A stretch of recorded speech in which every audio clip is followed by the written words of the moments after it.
Wow, that was a journey and a half. I mean, that went off the rails with the wild conspiracies in between. He's a roller coaster. All right, I'm now going to be talking to Professor Jiang, ladies and gentlemen. Hold on. Hello, Professor Jiang. Can you hear me? Yes, I can. Wow. Okay. What an honor. What an honor to have you Oh, here. no, it's A a pleasure. big time fan, first time listener. That's what we say in radio. Which this is not. Hold on. I'm gonna fix. I'm doing a real time live production right now, so it's going to take a little bit No worries. to size you up, to fix you up on the screen.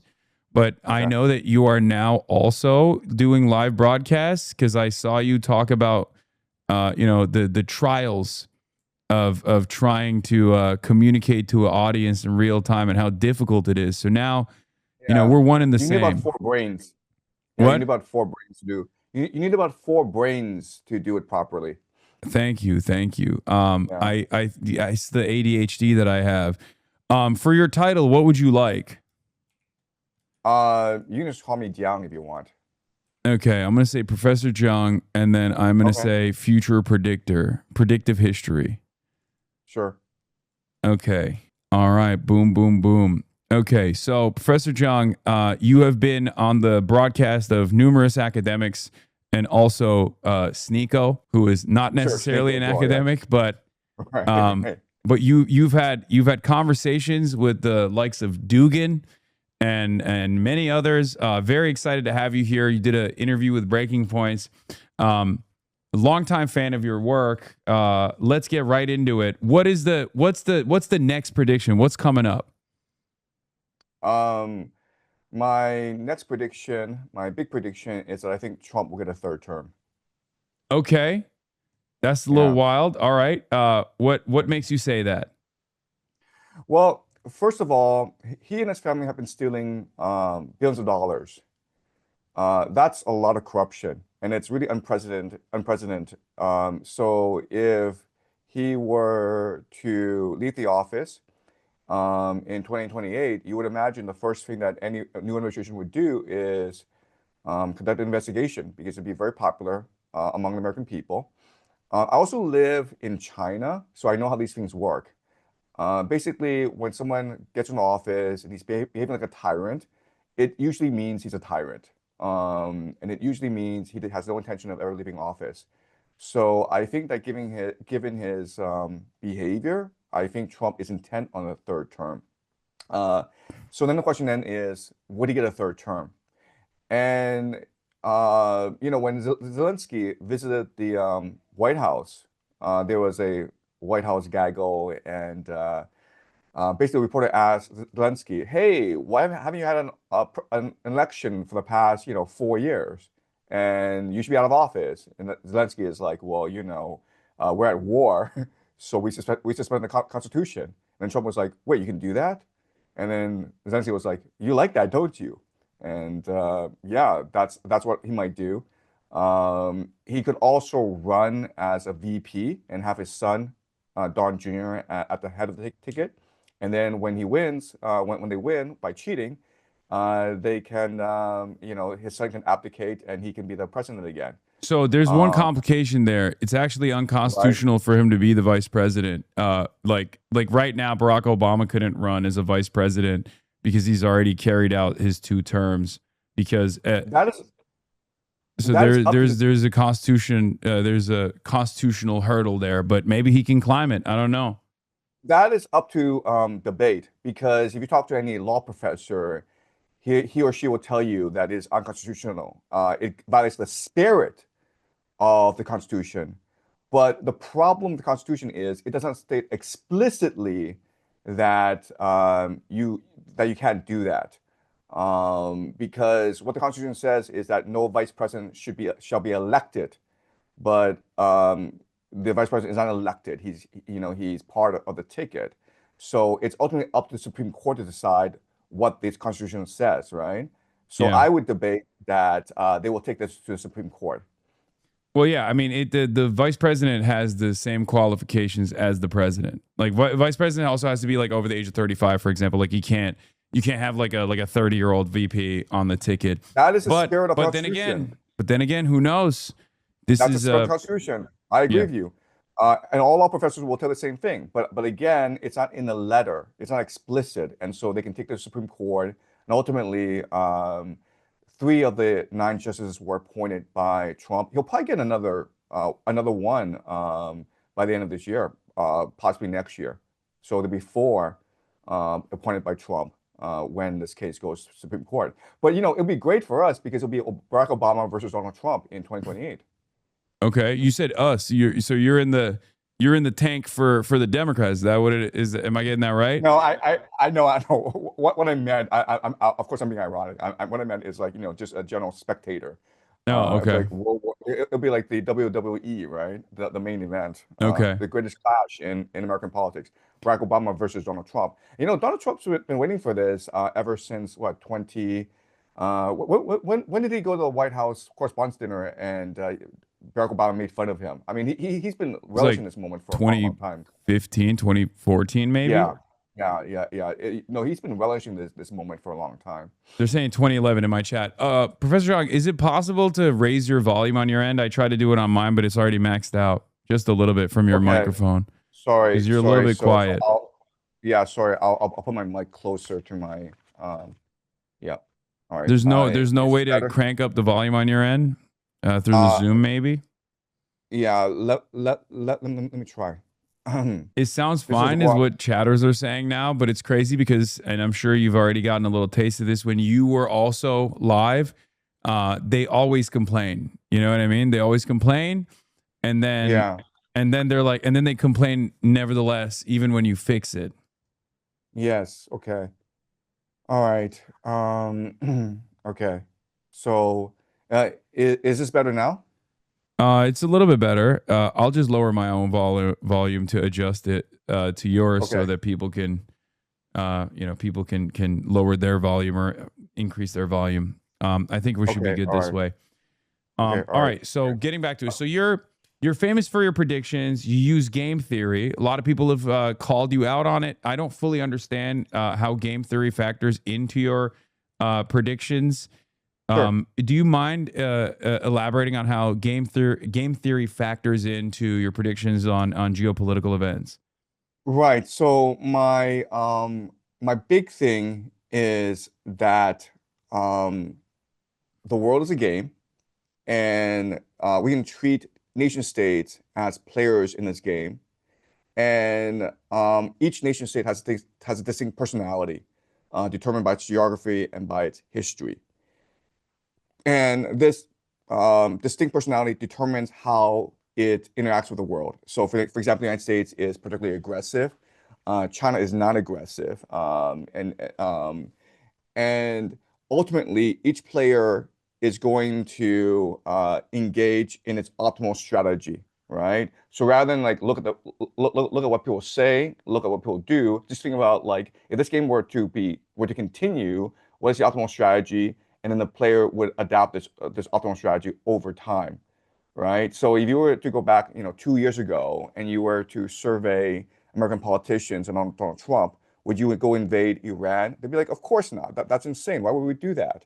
But they end up invading Iran because it is at this point in American history the optimal strategy in order to maintain American hegemony around the world. So that's a brief introduction to game theory. Okay, so part of that equation in your assessment, because you correctly predicted that Trump's going to win the election. There were some incorrect predictions in there. I believe you said Nikki Haley could potentially be Trump's vice president, but then you also landed on J.D. Vance as well. There was one thing that stuck with me though, where you said that America was going to go up the escalation ladder with Iran. America was going to lose the war to Iran, but in the process of doing so, that there would be troop movements that from the rest of the region would join in on this battle and militarily invade Iran. Boots on the ground military warfare. Part of that, you said Saudi Arabia would amass 200,000 plus troops. Where, if you don't mind me asking, where did you get that number? Because I remember looking up the number of troops that the Saudi government has. And as far as like combat troops, it was nowhere near 200,000, which, of course, I don't even think Saudis would ever allow Saudi nationals to go and wage war, as they were thoroughly defeated militarily in Yemen by the much smaller, much more ascetic band of troops backed by Iran, the Ansar Allah movement, the Houthis. Okay, so to be perfectly honest with you, I didn't do thorough research when I came up with these numbers. When I give lectures, I'm trying to create a narrative that sort of captures the essence of what's happening. And so my larger argument is that America will go in a coalition, and this coalition will make up the bulk of its invasion force. And we're already seeing this transpire where there's a crackdown in Iraq. And so what a lot of people believe is that the prime minister is trying to crack down on the Shia militias in order to pave the ground for a invasion from Iraq, right? And if that were the case, then you can see Iraqi militiamen joining in. You can see the Kurds joining in as well. So my larger point is that it'd be a broad coalition with the Americans providing aerial support and special forces and intelligence and command and control. But the bulk of the invasion force would be multinational. And you could also see some Japanese and Korean forces in there as well. Wow, you think Japanese and Korean forces would also participate in a ground invasion of Iran? Well, it's in the benefit of America to make it as international as possible. And ultimately, if the Strait of Hormuz were to continue to be closed, then South Korea and Japanese economies would tank, right? So they have a vested interest in sending forces. They may not send a lot, but again, I think Trump will be very interested in having this as broad a coalition as possible, just for domestic political purposes. Yeah, I mean, I don't know about the Japanese self-defense forces, especially considering that that's like definitely a bridge too far for many, even in Japanese society. As far as I understand Japanese politics, I mean, they don't really have a real military. I mean, it's unconstitutional for them to even have a military technically. They And what? have Sorry, they have the best blue water navy in East Asia. I can see them sending ships to the Strait of Hormuz to support the attack. And also, right now, Japan is rewriting the constitution, and they are remilitarizing because they recognize that as the United States retreats from East Asia, then they need to basically be able to defend themselves against Chinese aggression. Yeah. So let's talk about that a little bit, if you don't mind me asking. So you live in Sure, Beijing, sure. but you're on the Yeah, English side of the internet. So, and I've been to Beijing. I don't know if you're aware. I've been to China. It was quite the yeah, controversial trip, as a matter of fact, because I don't have, unlike many Americans, I don't have an immediate hostility towards China. I think it's just another country existing in the world. And as you also correctly pointed out, they don't have a lot of inherent hostility towards other countries in general. sure. They exercise their self-interest, and their self-interest revolves around maintaining stability around the world. And even simply saying that out loud and correctly pointing to that is seen as an unforgivable sin here in the United States of America. But I want to hear about your perspective on China a little bit, given as you're someone who went to college here in the United States of America, I believe, right? You went to Yale, Yeah, I right? was at Yale. Yeah, Yes, you went to unfortunately, Yale. yes. You had an English degree from Yale, and then you also you worked as a journalist in China for a little bit, and then there was a little bit of controversy. I think you were working. I mean, this is just off your Wikipedia page. You can elaborate. There was you were working with a American outlet, I think, or an Yeah, international or Western PBS. outlet. Yeah, PBS. Oh, you were working with Yeah. PBS. Okay, cool. And then and what was that about? Yeah, so I was working as a freelance journalist for the first couple of years. I was in China, and I was working for the Chronicle of Higher Education, um, Asia Week, some American publications. And then PBS came into town, and this was a time when China was applying to join the WTO, the World Trade Organization. Uh huh. And there were a lot of worker protests around the country due to the restructuring of the state-owned enterprise system, right? A lot of people were losing their pensions, a lot of people were losing their livelihoods. And so they sent me to the northeast of China, a place called Dating, to film a worker protest. And the moment I arrived, I was arrested because there were a lot there, as you know, in China, there's a huge police presence everywhere. Like lots of plainclothesmen, a lot of spies. So I was arrested the moment I was there, and I was put in a hotel for 48 hours. And I was interrogated, and I was forced to sign a confession saying that I was working illegally in China as a journalist, which I was. I was working in China illegally as a journalist as a crime here. And so, Sorry. why is that funny? I just like that you're so honest about it. Or you're like, Yeah, no, no, no, no. you're like, It's illegal to work in China as a journalist. And then I was deported, but I was not charged with a crime. There's a difference, right? So I uh-huh. was deported, and I was allowed back in the country anytime I wanted. But they wanted to deport me in order because I mean, like you can imagine when a journalist gets arrested in China, like when you got stopped at Tiananmen Square, that's big international news, right? Yeah. So I they mean, even the even when I journalists, got detained for like 3 seconds at Tiananmen that's Square, that exactly, was yeah. all over Western newspapers. They're like, "Oh, the communists have arrested him." I mean, it wasn't, but yeah, Yeah, yeah. So, yeah, they said you can come back anytime, but we have to deport you because you're getting too much attention. And so, after a year, I was trying to write a book, didn't really work out, and I was trying multiple uh, possibilities, but then I ended up going back to China to do documentary filmmaking. And then I worked in the United Nations of Afghanistan, and then after that, I started to work in education reform in China. I built a couple of schools in China that were pretty successful, and then I got fired because I'm a tyrant. I have a certain way of doing things. I have a certain way of educating students, and it didn't really align with Chinese culture and Chinese tradition.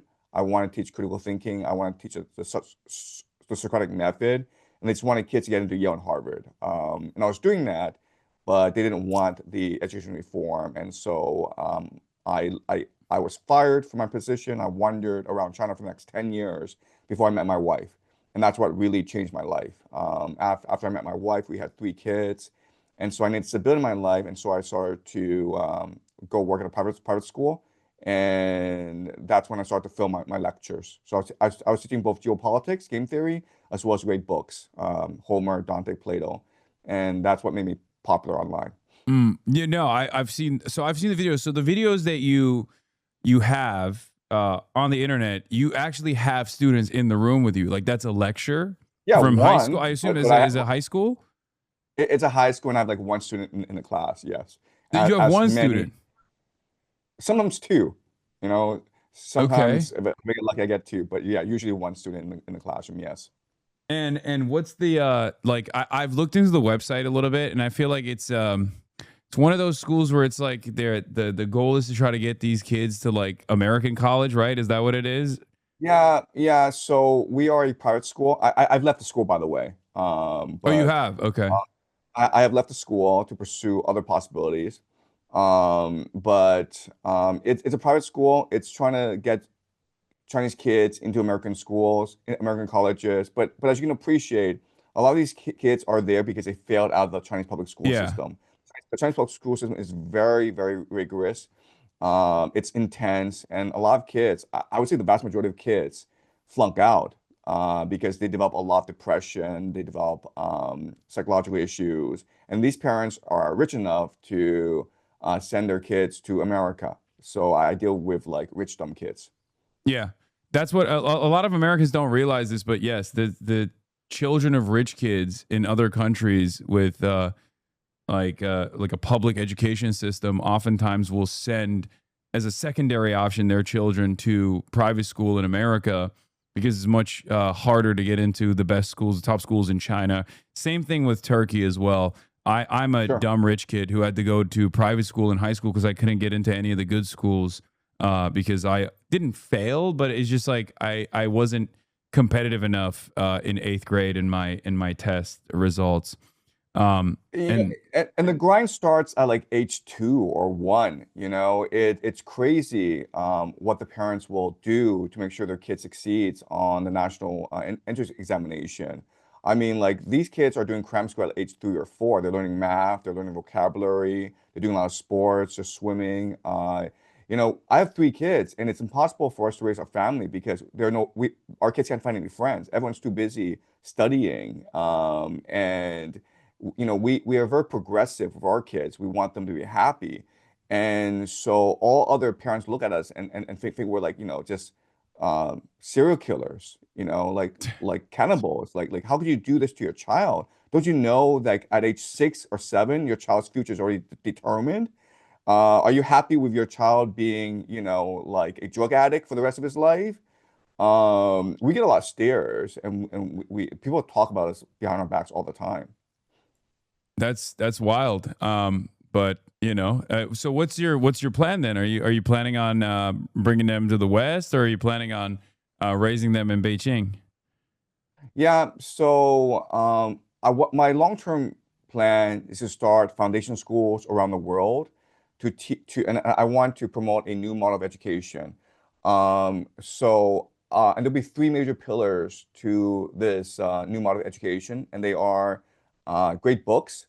I think that in the digital age, it's now the most important thing to read books, especially the great books, right? Homer, Dante, Plato, Shakespeare.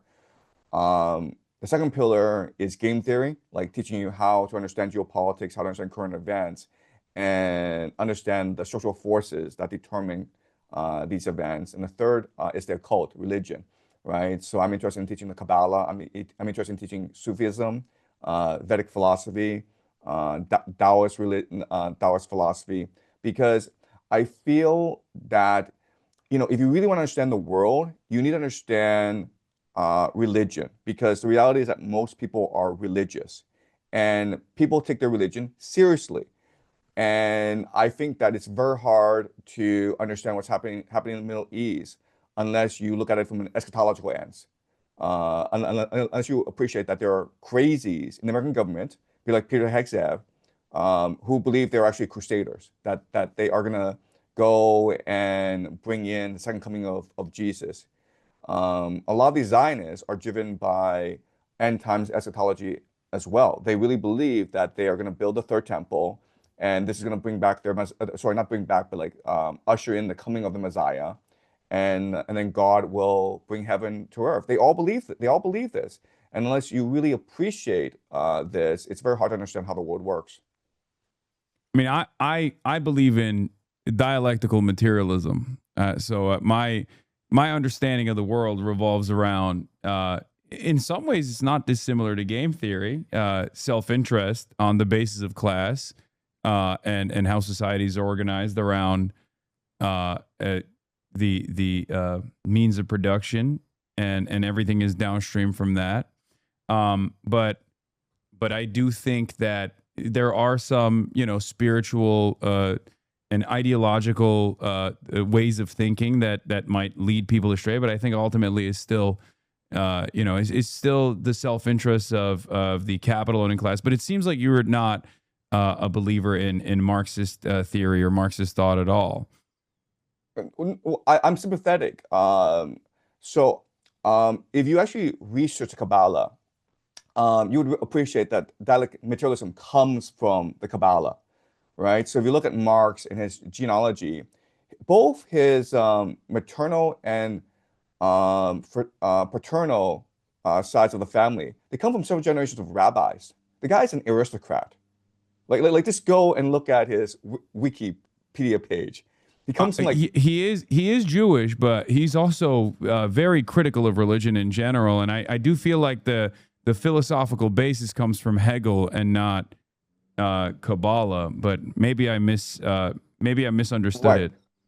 Right. So I mean, my first point is that you're still influenced by your environment, right? I mean, if your parents, your grandparents are talking about Kabbalah every single day, you could reject that, but it's still going to influence how you perceive the world. That's point one. And then point two is that the Kabbalah infiltrated the larger milieu, the zeitgeist of the times. And so I think it's very hard to understand that materialism and communism without thinking about the Kabbalah. That's my experience. This is something we can go deeper into. But I can show you a lot of similarities between dialectic materialism and Kabbalah. So I I would mean, love to but the hear most more about that actually, because I right. feel like it's So what you're describing is like almost foundationally, diametrically opposed to my understanding of materialist thought, especially when paired with the concept of dialectics, which is to disavow the spiritual. Which, you know, Hegel's dialectics, yes, was more so about the spirit of certain things, whereas like materialism is all about, you know, the real world, simply put. Right. Okay. So have you looked at the tree of life? I The tree of life. No, what is the tree of life? I mean, Okay. I think I know So what that is, but I don't know. right. Okay. So the tree of life is what Kabbalists believe to be the fundamental underlying logic of the universe. Basically, how God thinks, basically how the universe moves, right? So in their understanding, the universe is energy. And this energy has a certain vibration that it moves. And what the tree of life shows you is how this universe moves. And you actually study the tree of life. What it is fundamentally is thesis, antithesis, synthesis. Okay, so Uh-huh. the idea is like everything produces a polarity, and then this polarity in itself combines to create a new force, which then creates a new polarity. And that's dialectic materialism, right? Marx's great innovation is to say, okay, I'm going to take this idea and apply it to It's economics. dialectics, yeah, but Yeah, I wouldn't say it's materialism, but right, okay, go on. I shouldn't have stopped you. You're right, right, right, lecturing. right. Right. No, no, but I'm saying that's what the tree of life teaches you. Like the Uh-huh. fundamental force of the universe is the thesis, antithesis, synthesis dynamic, right? And you can also say this as the generative force, productive force, and then creation. And what Marx, and again, Marx's great innovation is to recognize that, okay, the priority then is economics, okay? And that's how he came up with dialectic materialism. And before, people appreciate it as maybe thought or religion. And Marx says, no, we can simplify it by prioritizing class differences. Okay. Um, okay. I still don't fully understand how that is similar, but you know, maybe I just don't have the brain power to comprehend it. But okay, so what's your spiritual analysis then? Because you said everybody believes something, right? Like everybody has like Yeah, some kind of spiritual understanding of the world, some kind of religious worldview. What would you say yours is?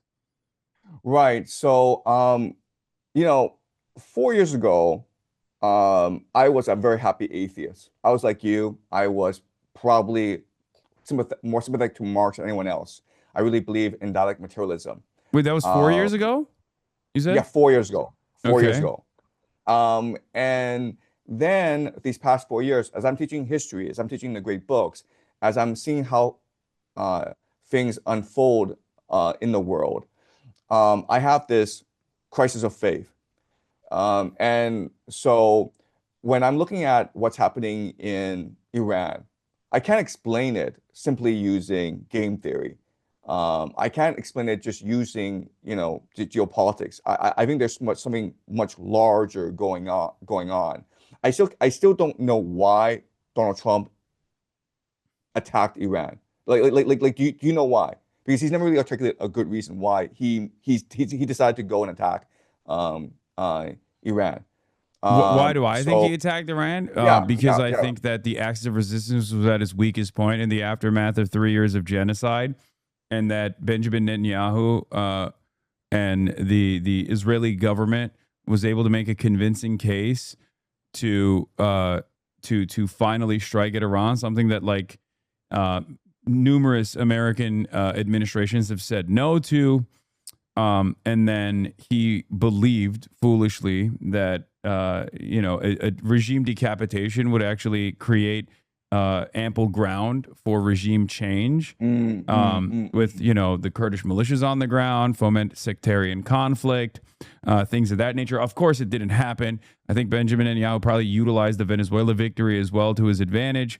And outside of that, I think ultimately he wanted to one disrupt the global world, the global energy supply coming out of the Gulf, because the Gulf is already far yeah, too close to China, America's only, I think, at this point, geopolitical enemy, and they wanted to. I mean, Trump has been doing this already. He wanted to decouple the rest of the world from China. It failed, obviously, with his tariffs, with his Liberation Day tariffs proposals, and then outside of that, I think he wanted to maintain the world's largest known natural oil supplies in Venezuela, which he did, and then he turned around. He turned around and thought he could then either disrupt the Gulf's energy development and increase the rest of the world's over reliance on American refined oil, or rather destabilize Iran and then control Iran so that he would no longer have to worry about the rest of the Gulf potentially aligning with China in any meaningful capacity, which could have created a leverage point for China and would have probably hardened China's position. They're already very clearly aligned with Russia. That's one major energy provider for them. And they still obviously need oil and gas, whereas they are already in control of the next, they have monopoly control over the next wave of the world's energy supply, the green energy, renewable energy. Yeah, that's fantastic. And if like Barack Obama were president, I would agree with your analysis. We're talking about Donald Trump, right? So the thing about Donald Trump is, in his first term, they tried really hard to debrief him. Like, there was the presidential daily briefing, and they recognized this guy doesn't actually read. So at first they tried a paragraph, like instead of one pager, let's give him a paragraph. And it was impossible to focus his attention. He just did not care. So then they were like, okay, like we'll do bullet points, okay? Didn't work either. They're like, okay, we'll draw pictures, and like, didn't work either, okay? Even if you drew pictures for him, he could not keep focus. He could not absorb what you were telling him about geopolitics. And then they recognized the only way to get his attention was to appear on Fox News and tell him the message there. Okay, so this is a guy who has problems paying attention, who has problems being consistent, who has problems putting together coherent thought. So I think he's very emotional. I think he's very instinctual. He believes his own intuition. So again, I have a hard time believing that he actually thought it out. I don't think he did. I think that okay. there are people around him that some he trusts clearly that are manipulating him. They're goading him into taking certain actions. But it's like Joe Biden. Joe Biden was far too old to be making any kind of decisions. It was most likely the team around him that were making these decisions and moving him along. George W. Bush famously wasn't, very well put together, but they were just simply signing off on a lot of these things. But I think the people around him were most likely convinced that this was a decent plan of action, which it of course it wasn't. And they had to push back the Chinese summit once. And then when Donald Trump inevitably appeared alongside Xi Jinping in the China summit, because he had to, it was clear that he did not have any leverage. As a matter of fact, he was bargaining from a position of weakness when he went there. And that's part of the reason why he went back on $14 billion arms transfer to Taiwan, which went against like previous American foreign policy and probably played a major role in normalizing relations across the strait. But again, that's because he lost. But you said there was a spiritual reason that like you saw you saw Trump moving against Iran, and that like caused your spiritual awakening. So how did that happen? Right. Okay. So it was a series of events. Okay. But my first great epiphany was when I was teaching Dante, the Divine Comedy. And it was my first time reading Divine Comedy. And it took me a long time to try to appreciate its beauty, its truth. But when I did, I recognized that this could not have been written by a human being. It is just so beautiful, so perfect, and it revealed a deeper truth. And my only conclusion is this was not written by a human being out of his own free will, out of his own experience. A lot of things, I felt he was channeling God. I felt he was channeling the universe, and then um, explaining the truth in poetry. And so the Divine Comedy, what it tells us is that there are two worlds. There's the material world in which we live, and then there's a spiritual world in which our consciousness inhabits. So think of our consciousness as inhabiting infinite dimensions. And our consciousness is able to access the entire universe if we train our consciousness to meditate, to focus, to be ever present. And once we do that, then great truths revealed to us. And I look deeper into this, and I recognize that this is what every single great religious and spiritual tradition has taught before. That ultimately we are part of the divine, that God is in us, and that we are in God. And as I continue to study more and more history, I recognize that most humans throughout most of human history have believed this, and they've structured societies around us. Our our our world is unique in that we are completely materialistic, and that we deny the existence of God, that we deny the existence of the soul, of consciousness. In neuroscience, no one has actually spent any research into the nature of our consciousness, and that's kind of weird because we spend most of our time thinking, right? So, like, why haven't we looked into where our thoughts come from, how we structure our thoughts, and how we communicate our ideas? So, the Divine Comedy was a great awakening, and then, like, as I studied history, I recognize a great paradox in our history, which is scientists know that our minds, the way that our minds are structured with the frontal lobe, um, our minds have been this way for the past 200,000 years. But we only have like 10,000 years of recorded history. So what were we doing before the Ice Age? Um, were we just like, in caves, freezing to death, or running around chasing monkeys? Like what were we doing for 300,000 years? And then you look at places like Göbekli Tepe, in Turkey. You look at places like the Amazon forest, the Grand Valley in the United States. There's so much evidence of previous civilizations in these places before, and so I don't know how much of our history is real. So these past 4 years, I've been on a journey, and also um, I've been looking into certain conspiracy theories, like such as a moon landing, such as JFK, such as 9/11, and the evidence is kind of overwhelming. I The like overwhelming I in know what it's not true. direction? That it's just In fake. in that in yeah, and the government is covering things up, right? I mean, like just look at 9/11, you just Google World Trade Center building number 7. You're like, oh, wait a minute here. Um, I thought 2 buildings came down, right? Because there were 2 planes, but Mm-hmm. 3 buildings came down that day. So how did that Mm-hmm. happen? Um, right? And like the moon landing. Oh, okay, we got to the moon, but apparently we lost all the technology.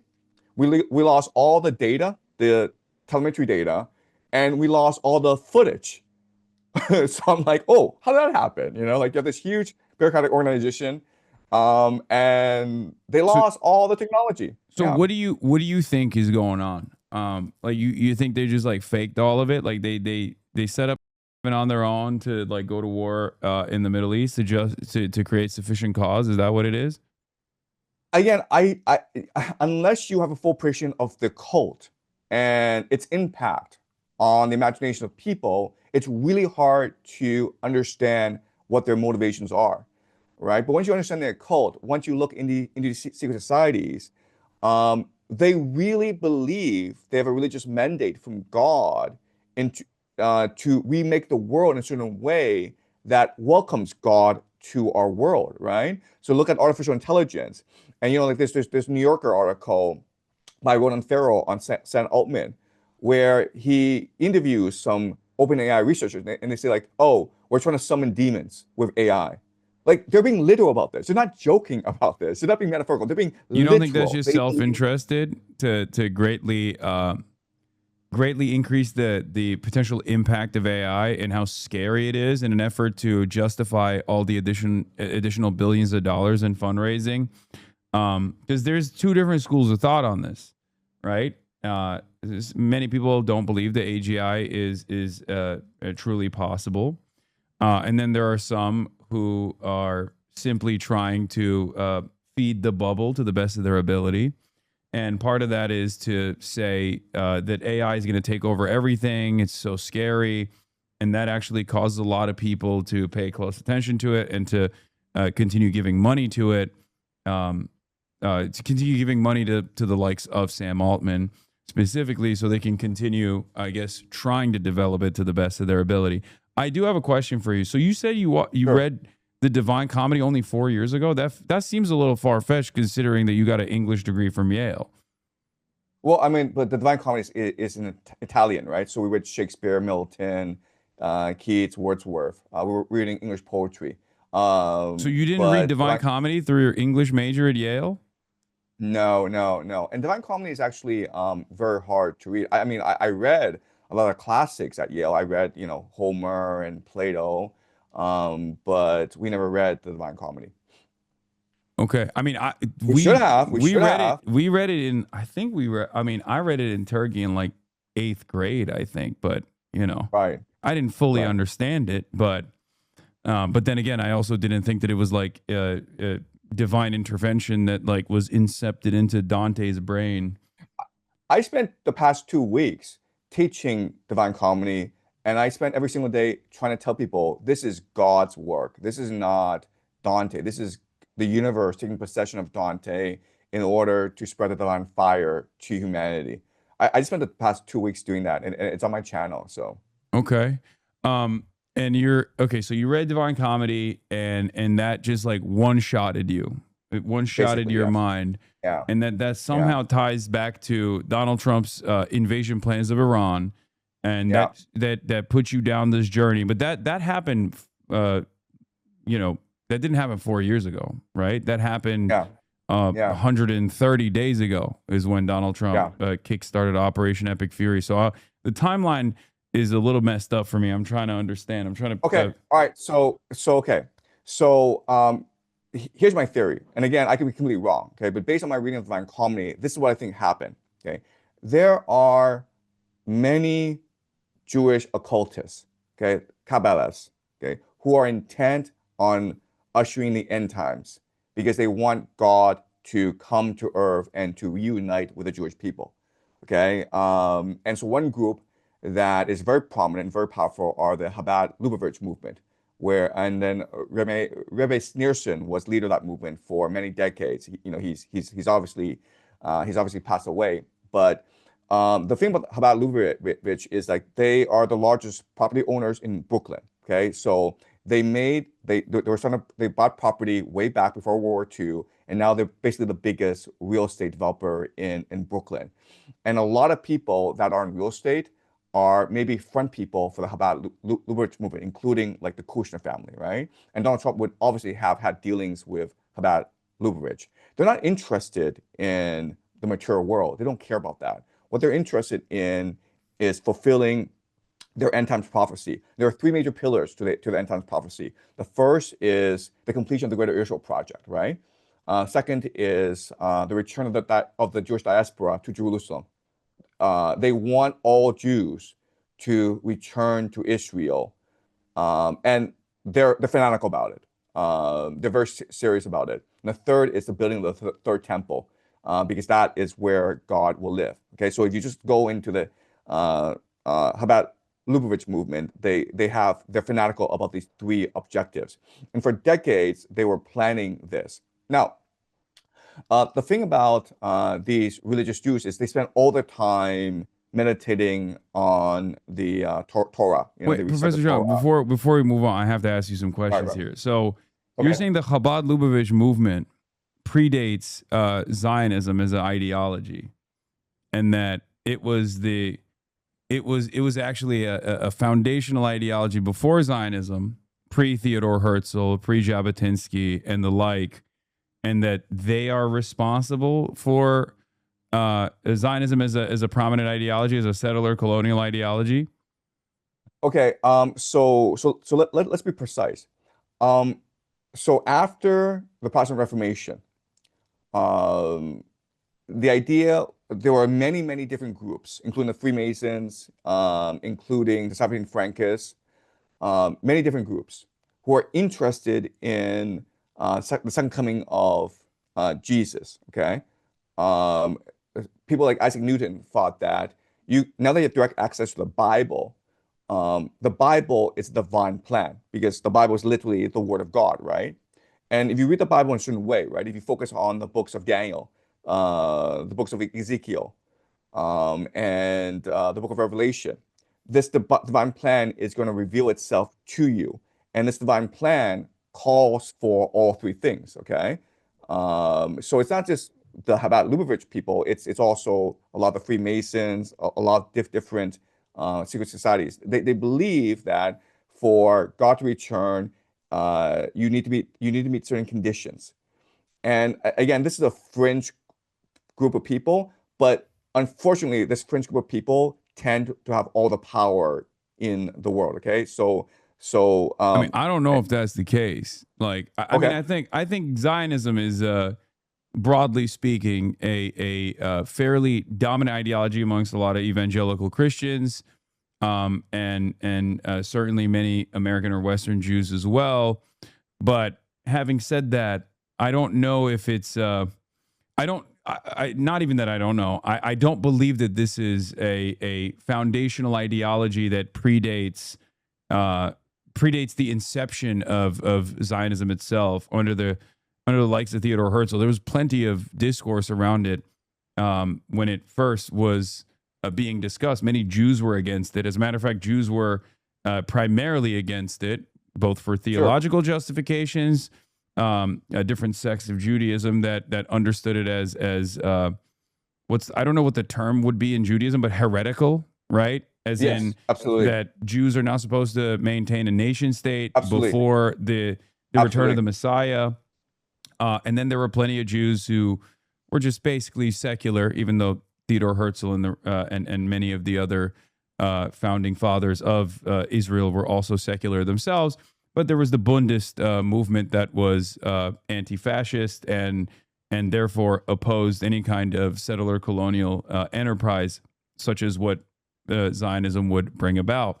So I don't know if that's I don't know if that would be a guiding principle. And I also certainly don't believe that the groups that were able to purchase real estate in Brooklyn are the most powerful financial force in American politics, let alone global politics. I mean, it's just Brooklyn Right, real estate. right. Okay. So again, you're absolutely right. These points you bring up are absolutely correct. Okay. Point one is that Zionism in the year 1900, when Theodor Herzl was active, it was a very fringe thing. Only about 1% of all Jews around the world support the idea of like, let's pack our bags, leave our middle class life in England and America, and go to a desert in the middle of nowhere. Like 1% of Jews actually believe this. And you're absolutely right in It's that. before the Uh, 1900s, even. It's like late 1800s, I think. yeah, so I think Theodore Herzl, his book, Judenland, was published in the year 1899. Yeah. Um, so, so, um, so at this point in history, the idea of return to Jewish homeland, Jerusalem, it is not popular. But as you point out, the other issue is that it is heretical, right? Because the very basis of Zionism, Christian Zionism, is that you can actually manipulate history, and that goes against God's will, right? It is God's will that the Jews be dispersed around the world because of their sins, because of their lack of faith in God. And when God has chosen the Jews already, then He will send a Messiah to take them back to the promised land. Okay, that's the order of things. And so the priority for Jews is to practice um, a life of piety, a life of goodness, a life of generosity. And then when God is ready, then the Messiah will come. Okay, that's what most Jews believe. Okay, But my argument, quick question for you, actually. I don't know how many Jewish friends you have, but at least maybe in the spaces that I occupy, they don't believe any of that shit. As a matter of fact, for the Right. most part, most Jews that I know at least are, they're atheists. They say they're Jewish. They may have attended a couple dinners every now and then, but for the most part, they're just, they're chill about this sort of stuff. So I don't like a lot of Yeah. Jews are secular. I don't think they believe Yeah. any of this stuff. So I don't know if we're I went to Yale. I went to Yale, so I didn't know a lot of Jewish people. and But so the Jewish people that you met at Yale, they were like, this is what we're about. We got to live a life of no, piety. no, no, no. They were secular. They were Yeah, extremely okay. intelligent. They were very open-minded. They were very cosmopolitan. They were secular. I don't recall meeting any religious Jews. But what I've learned is this. Okay, you have about 1 million people. You actually don't need that many people in order to create a movement that has a direct influence on geopolitics. If only 1% of these 1 million people decide, you know what, we really believe in something fanatically, and we're willing to sacrifice our lives in order to achieve our goal, and we're willing to pour resources, and we're willing to spend the rest of our lives doing this. And not only that, but we're willing to indoctrinate our children to complete our mission and our grandchildren to complete this mission over the course of 100 years. Well, this 1% is going to have a lot of influence in finance, a lot of influence in business, a lot of influence in politics and geopolitics. So you Okay, think so it's that the like Chabad Lubavitch guys that have a lot of influence in finance? It's not just like even if because the common trope is there's a lot of Jewish people in positions of power, right? And in the field of yeah. finance and whatnot. Um, I don't think any of those guys are a part of Chabad Lubavitch, or maybe some might be, but by and large, I think like there are some who are Zionists, some who have varying degrees of interest in like defending Israel's interests, but for the most part, they're they have their own self interest. Uh, from my perspective, it's regardless of what someone's religious background is maintaining their class position, right? Okay. Jewish, Christian doesn't matter. That's the way I interpret the world, at least, right? Okay. All right. So there are certain things about Donald Because Trump. I don't think Hasidic Jews run finance is what I'm saying. That would be Right. a shock to me. Right, right. And I'm not saying that. I'm not saying like, Chabad Lubavitch, they run everything, okay? But um but okay. This is like really complicated. So let me go step by step.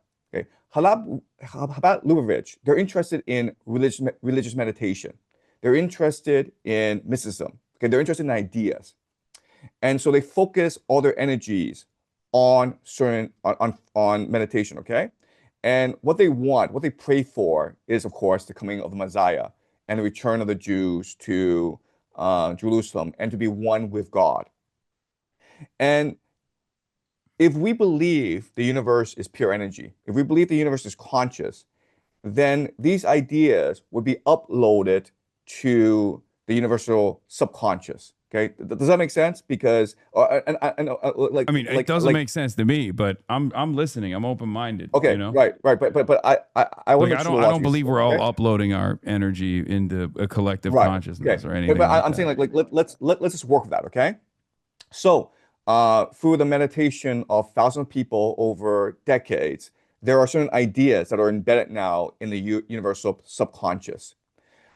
But as you're uploading, you're also downloading as well, right? And as you Mm-hmm. download, you get a pretty broad schematic understanding of the course of this universe, okay? And you appreciate certain geopolitical movements. For example, that the United States will win World War II and establish Pax Americana. For example, the Soviet Union would rise to challenge the United States. For example, the rise of China, okay? Um, like you could like what I do, if through enough concentration, appreciate how these events would unfold over time. Well, if you know this is going to happen, this is great for people who work in business and in finance, right? Because it allows them to make better business decisions. And so they're attracted to your movement, not because they are religious zealots, because they're like, wow, this is a great way for me to make more money for myself, right? So wait, Because hold I, on. So let me yes, get this let me get this clear. So you're saying that there are people, right?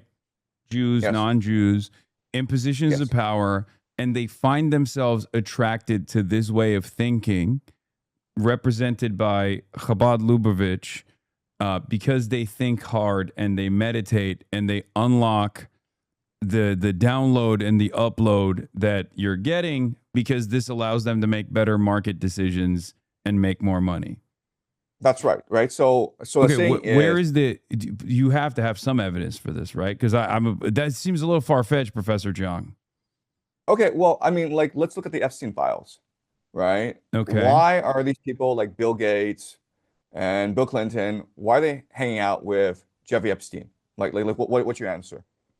um, Jeffrey Epstein is a facilitator that was deeply embedded in a lot of these circles. Networker, most likely affiliated with Mossad, most likely affiliated with the CIA, and his job was quite literally to be the guy that everybody knows, who can be a fixer at times, and uh, who can also be the person who mass produces sex trafficked children, sex trafficked models of adult age, and you know, create a sequence of blackmail files on every single very wealthy person that they could deploy at times if necessary. Explain to me like why he was obsessed. Like there were a lot of emails where he was like, like let's get pizza and grape juice, grape soda, right? Pizza and grape soda, So right? you think that was Like he, code? Because he would straight up be like, talking about how he wants to children too. So I've always been a little confused by that because like why is he using code words like pizza at times and then other times he's just straight up being like, do not send me an adult prostitute. I would like a child prostitute is what he would say in some of the. so there were two major phrases that were like confusing, right? The first was like grape pizza and grape soda, okay, and the other was like going to the dentist. These kids were going to the dentist a lot, man. Like once a month or something like that. No, Like no. do you Well, the need to go? dentist one is understandable. That was actually. I mean, he also had the dental chairs in his compounds, and I think that was to. I mean, I don't know what he was doing, but it was definitely like some kind of either torture or some way of um, potentially Oh removing yeah, their yeah, dental records after yeah, yeah. It was disposing torture. of the victims, like something along those lines for sure.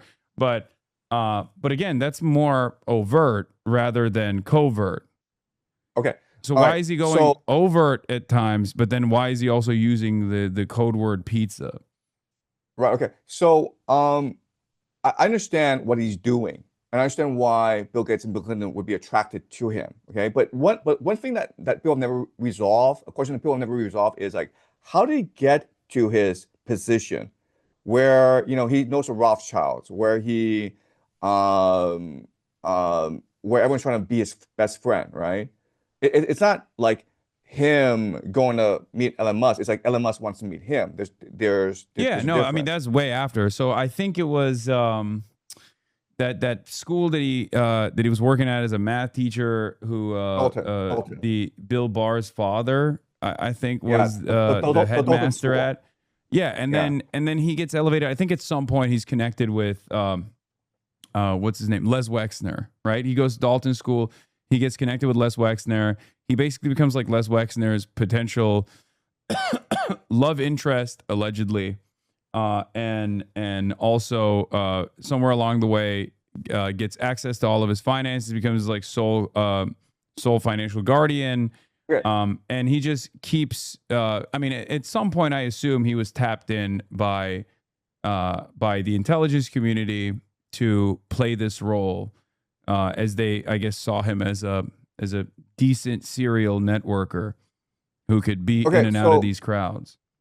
right. So let's go over his timeline. Okay. So I should point out he gets a job at the Dalton School. Then he goes to Bear Stearns, and at age 30, he's invited by David Rockefeller to join the Trilateral Commission. Mm-hmm. And he gives an interview to Steve Bannon, and he's like, "Well, it's because I'm a math genius, and they want that. You're 30 years old, Yeah, and I don't David believe that. Rockefeller, I think it right, wasn't right, his math genius that caused a possible vestige of espionage to tap into what he could potentially do. I think it was just they thought that they could utilize him as a person that could be operating in these circles. Okay, all right. So at age 30, he joins the Trilateral Commission, and then after Bear Stearns, he works for a man named Douglas Leese, who's an arms dealer, right? Mm-hmm. And he's heavily involved in Iran-Contra. Mm-hmm. And then So he's at that point he's obviously already affiliated, is what I'm saying. Like right, it's right. just And in the year 1991, Lex Wexner signs over power of attorney to Jeffrey Epstein. Who would you give power? You personally, I want to ask you, who would you give power of attorney to? Who would you be comfortable signing your power of attorney over to? Probably nobody, but I do I would say understand. so. Like no, I'm not saying that it's not strange. I totally understand that. I think the reason for why he did that was because by that point he had already been tapped in, and he was the fixer for a lot of these powerful people, and had connections to the CIA. Okay, so Lex Wexner, okay? Two things about him, okay? First of all, what's really strange about him is he signed over power of attorney to a guy he didn't really know well in 1991 named Jeffrey Epstein. The second thing is, like, he's the founder of something called the Mega Group, right? The study group. And the study group are responsible for a lot of Jewish charities, including Birthright Israel, so sponsoring all these Jewish teenagers to go to Israel for a couple weeks. I've actually been on a Birthright Israel trip. Yeah, really funny thing. I've been on a Birthright Israel trip. You haven't, but I have. No, I have not. Oh wait, but Right. But okay, so we're going all over the place. I don't understand how any of this has. So are you saying that Jeffrey Epstein had he was a part of the mystical Yeah. Hasidim, That's exactly and that's the reason why? I look, I'm trying to figure out why Jeffrey Epstein is put into the position that he is. And given his background, if I'm just looking at this objectively and saying, like, what's this guy doing? It seems like he's being trained for a special mission, right? And who would have the power? Yeah, who would have mass produce blackmail for very powerful people that you can deploy if necessary, while also being deeply embedded in elite society, which is, I mean, I think there's utility for that for the CIA. There's utility for that for Mossad. Right. But I use game theory. So I'm trying to figure out who would do this. Who would tell Lex Wexner to give Jeffrey Epstein power of attorney? Who would tell Douglas Leese to go hire this guy and train him up to work in intelligence and in arms trafficking around the world? And I think, like, given all my research, okay, the person that would have the power, and I'm not saying it's him, but I'm saying, like, a person who would have the power to do this would be Rebbe Sneerson of the Chabad Lubavitch movement. Okay. So there are two still don't videos understand how, I don't understand how that has anything to do with this Rebbe being like what I can't connect here is, like, where is the mystical future sight power coming from for these magical mystical Rebbe? Let's just use our imagination, okay, and let's try to be Rebbe Sneerson and go into his mind and how he perceives the world. Okay, I'm Rebbe Sneerson, and I believe I'm a reincarnation of these great Jewish mystics who are now possessing me in order to fulfill the end times prophecy. The great reunion between the Jews and Yahweh. Okay, that's what I believe. Now, how do I go about doing this? Well, first of all, I need to create a transnational organization that can be politically effective in the United States and in Russia.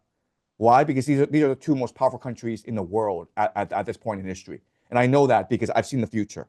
Okay, so I need to create a political organization. So wait, I'm in the Rebbe's mind, and I can see the future already. Yes, you can see the future. Yes. That already sounds far-fetched. I'm gonna be honest. I feel like I don't think the Rebbe had the future foresight gifts, but okay.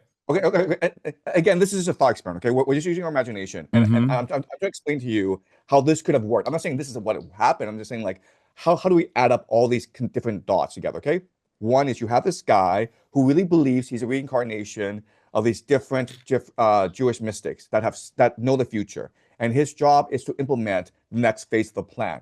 Okay, that's one. Number two is I now need to build organizations and find individuals that can help me fulfill this plan.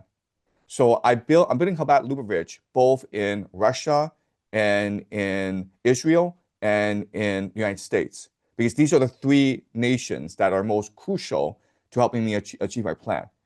All right. So these people are pulling their resources and buying up real estate as much as possible. What's really important for me is to figure out who could potentially be political I allies mean, why did they and buy political. Brooklyn? I mean, Brooklyn real estate didn't even get better until like recently, until it got gentrified in the last couple of decades. Why didn't they just buy out Manhattan, for example? You know what I mean? If they had the future Well, foresight, I feel well, I like mean, I would make plays well, on Manhattan instead of Brooklyn. You know what I mean? a lot of Chabad Lubavitch were immigrants from Eastern Europe and from Ukraine and from Russia, right? And they just congregated in that area. And so once they congregated in that area, But if they have future they, foresight, it shouldn't matter, right?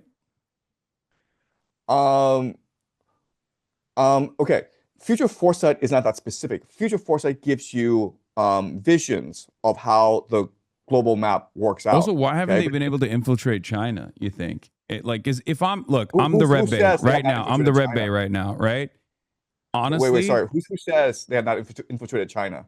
what's the I'm the Red Bay, right? And I'm Yes, thinking, okay, 100 years of Chinese humiliation. What's next? 100 years of Chinese prosperity. Okay. right. Eventually, there's the Yeah, excesses of the Cultural Revolution. And then Deng Xiaoping comes in, liberalizes the economy, reforms kick in, and then there's a period of instability in the aftermath of that. But ultimately, we get to the Xi Jinping era, right? China's rising. China's a rising superpower. I'm trying to get in there. Why haven't I got in there as the Red Bay? well, first of all, who says they have not infiltrated China? You think I the do. Chabad I do. Lubavitch has I infiltrated do. China? Yes, I do. Wow, But not in the way, that's but not in the way you imagine. okay. Okay.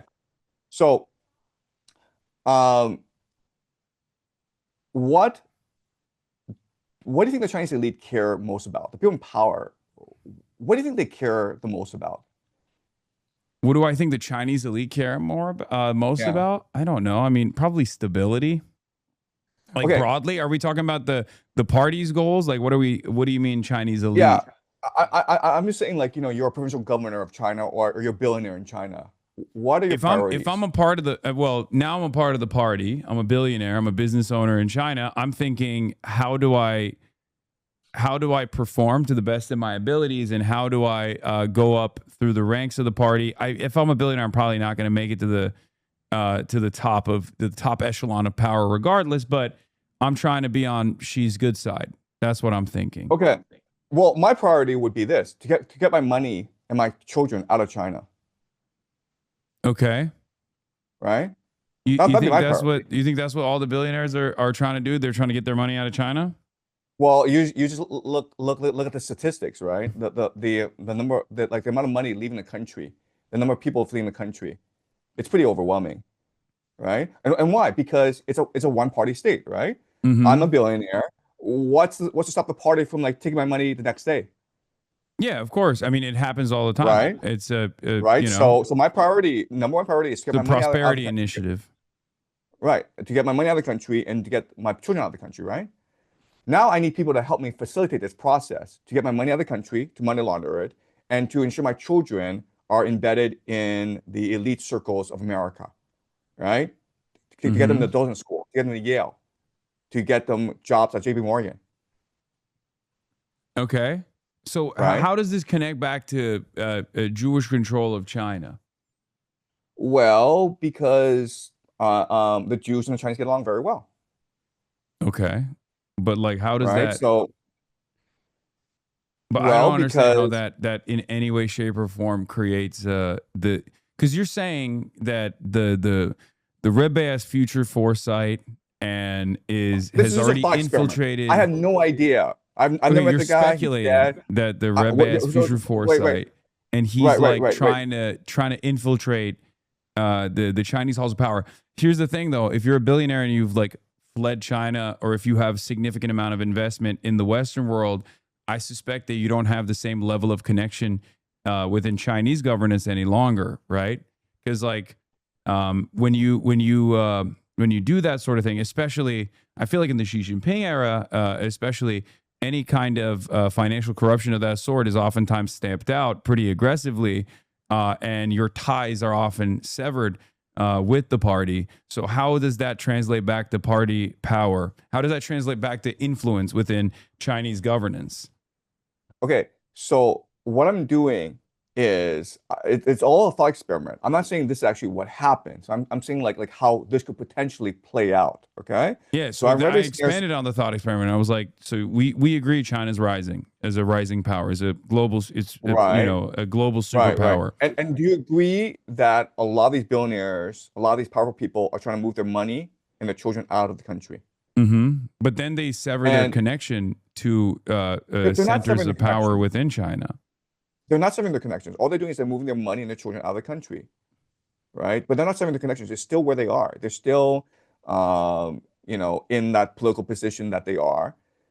They are still running factories, doing real estate deals in China. But they're trying to move their money and their children out of the country because that is the best strategy for them in order to ensure their safety, right? Mm-hmm. Now I'm gonna need people who I can trust, who are powerful in America, who are well connected in America, who can help me facilitate this process, right? To get my kids into Yale, to move my billions and put them into real estate deals in the United States. I don't think that that connection makes a whole lot of sense. I'll be honest. I don't think there's a Chabad Lubavitch connection. I just don't understand why it's a Chabad Lubavitch that's at the center of all of these Right, right, theories. right. Okay, okay, okay. So I think a lot of problem is like Especially because like, you. have you met like Hasidic Jews in general? Like, I mean, I don't. I have not met Hasidic Jews. I I've was about never to met say Hasidic they're. Jews. I mean, like by Yes. and large, you know, their financial circumstances broadly are not as great as you are presenting it. They're very poor. I agree. I agree. So I completely there's agree. a I select group appreciate of that. them or something. Is that what's going on? With they're the ones who control the money. Okay, so my first point is like the situation is not as static as as you believe. It's I mean it's people. It's a lots of circles that intersect at certain points. Okay, does that make sense? I'm saying like has it. So I'm not saying that his Jews run everything. Like that's just absurd. I'm saying like there are different convergence points. Okay. Uh huh. Finance is doing finance, China's doing finance, Chabad Lubavitch is doing Chabad Lubavitch. But I'm saying there's certain convergence points. And it's these convergence points that matter Yeah, but for our I analysis. just don't understand. Like, it's not like China's like heavily invested in BNH or like Satmar Jews or something. You know what I mean? They're not. There's just Okay, like all right, all right. different groups of Let's people that own different properties, and that isn't distributed across the board. There is no like there's no like center of power here that is consolidated in the hands of the few in the way that you have I completely represented agree. it. I completely agree. But again, I think there is a confluence of interests that lead to certain events unfolding. Okay. Let's continue the thought experiment where I'm Rabbi Schneerson and I'm creating this organization about Lubavitch. And what else I'm doing is I'm identifying certain potential political allies. Okay. I'm in 1980s, 1990s in New York City. Okay. I'm Rabbi Schneerson. I'm looking around me and like, who do I think could potentially be a president of the United States? Who, what kind of person do I think could uh, run the White House, and who could work with and co-opt over time? I'm You looking think in they 1980. chose Donald Trump? That's what you think? I think so. I think so. That's crazy. Okay, All right, if you look, hey, look, listen, look, look, look, look. Okay, number one, Donald Trump, since the 1980s, was saying, I want to be president of the United States. I I know, but should be. so do many Okay, people. okay. I understand. Okay, so I'm not saying they only pick Donald Trump. I'm saying like they're looking at different people, and it's like a VC fund, right? You're putting your money in different companies, right? And so Donald Trump is someone that they're looking at because one, Donald Trump has been saying since the 1980s, I want to be president of the United States. Second of all, he's probably at this time the most famous American around the world, right? Like if you're like No, in Africa Donald Trump was in the not the most 1980s. famous. No, Okay, Donald Trump in the okay, 1980s was not the most famous American. You got Michael Jackson, you got Michael Jordan, sure. 1990s. He Sure. was But nowhere for near a the lot most of famous. people, He was barely famous in America. I mean, he was like in rap songs and stuff like that for some period of time, but I think if you're a poor person living in Africa, the person who you you think a most poor admire, person living in Africa knew who Donald Trump was in the 80s? I think so. I No, think that's so. crazy. Because at this time in history, okay, like around the world, people are gonna associate the American dream of Donald Trump. This is a guy who got rich and he's able to, sleep with like movie stars. He's able to I no, like just I don't think he was seen like that at all. He wasn't seen like that at all. He had a wife, like he was just like a weird real estate guy that was kind of gross. he It's was in actually a tabloids every big single day. driver, is a big motivator of his enmity towards the cultural elite. Is that he was never welcome because he was too rude and he was too nouveau riche. So that was his like big driving motivator to like destroy the cultural elite, the liberal intelligentsia. They mostly saw him as a cartoon figure. Um, I agree. I agree. Like in the 1980s, the rich saw Donald Trump as a clown. I agree with that. But again, if you again, like we're imagining we're very Snarson. I'm like, who can we invest in? Like who would be a good investment? You're not gonna invest in someone who's a real billionaire that everyone admires because it's gonna cost you a lot to invest in him. But you've got this guy, Donald Trump, who thinks he's rich, but who's not really rich, and who everyone detests, right? He's someone that you could nurture over time. Um, in Mar-a-Lago, there is a replica of the Ark of the Covenant in Mar-a-Lago. okay, Do you know about this? no, but go on. Okay, but you can actually Google this. There's a replica of the Art of the Covenant in Mar-a-Lago. Okay. Whenever like Donald Trump has a 99% approval rating in Israel, they literally see him as the reincarnation of Cyrus the Great in Well, they don't Israel. anymore. They fucking hate him now because he told Israel to stand down in Lebanon. His approval rating Um, dipped like 60 points, I think, in a matter of 2 weeks. okay, but right, and But before but they he see was very popular figure in Israel. They liked him a right, lot more and than they see him as Cyrus the Great. Okay, the reincarnation of Cyrus the Great, someone who is going to take the Jews back to Jerusalem and build the third temple. Um, yeah. then you I'm gonna be have honest. Again, I don't think many Jews are as like religiously involved in this messianic. Like, there's the red heifer stuff, but they're by and large I think Zionism is a civic nationalist substitute for any kind of religious understanding of the world. So I don't. I think it's more so born out of like a level of self preservation, self interest, a fear that if there isn't a Jewish state, that like the Holocaust could happen again, things of that nature, and not necessarily this religious ideology. Are there some Jewish people, like fundamentalists, who have this kind of perspective? Certainly, but they are not the majority at all. I don't think like the average Jewish person in Israel believes that Donald Trump is like truly going to lead Jews to the promised land. Right. I don't think that's the case. I then mean, why is they like him because he's pro-Israel. Like that's pretty simple, and that's precisely the reason why now that he is seen as not as pro-Israel, because for the first time ever, Donald Trump is not. Donald Trump has been seen as being at odds with Netanyahu or restraining Israel in some capacity, albeit limited. His approval ratings declined dramatically. let me ask you this question, okay? And you can take a guess. But Javier Milei, when he became president of Argentina, he his first foreign trip, okay, as a head of state of Argentina, was to where? Yeah, And oh, sorry. Javier Milei is very pro. There are a lot of Latin American countries that are now changing rulers are all running on an openly pro-Israel slant. I mean, Okay, Venezuela okay. also shipped oil to Israel, albeit symbolic, immediately Are you guessing after the Israel? coup. So I'm aware of all this. Yes, but No, that no, no. But is I'm saying Javier Milei's first foreign trip as head of state of Argentina was to where? Israel, I assume, right? That's Wrong. The answer is Brooklyn. The first thing he did was visit Rebbe Sneerson's grave in Brooklyn. You can Google this. uh-huh. Okay. I mean, this is all Wait, so I'm asking you who this guy is, Rebbe Sneerson. Like why I would don't know. I Javier mean, Milei? he's just like he's a religious.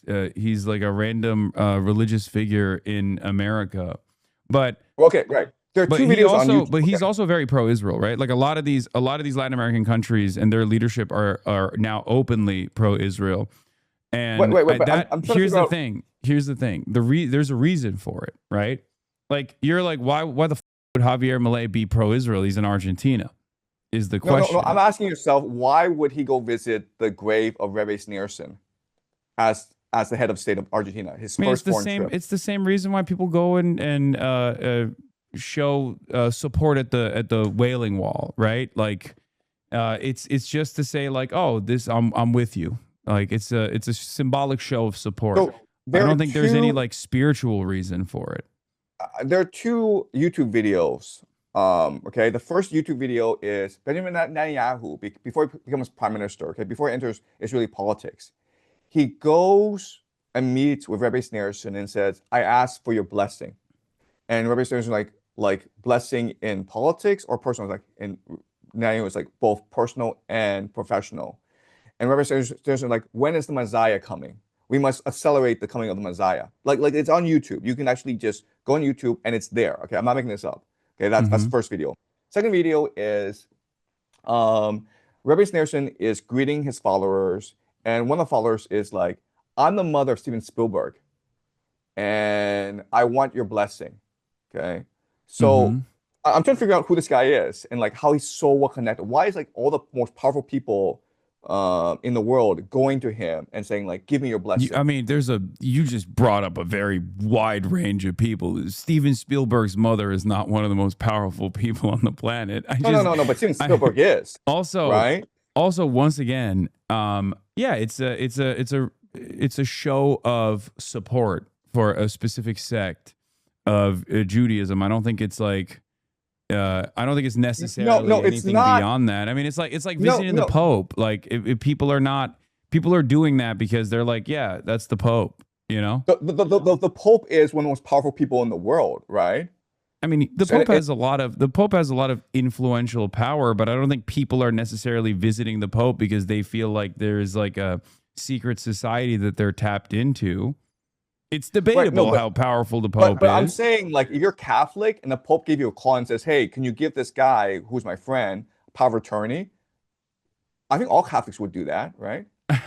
I don't think the Pope is making phone calls like that. I'm gonna be honest. I'm not saying that either. I'm saying like if that were the case, right? So this Because I'm ties trying to back to connect all the the red bay dots. that we were talking about. You're saying that he made the call to Les Wagner.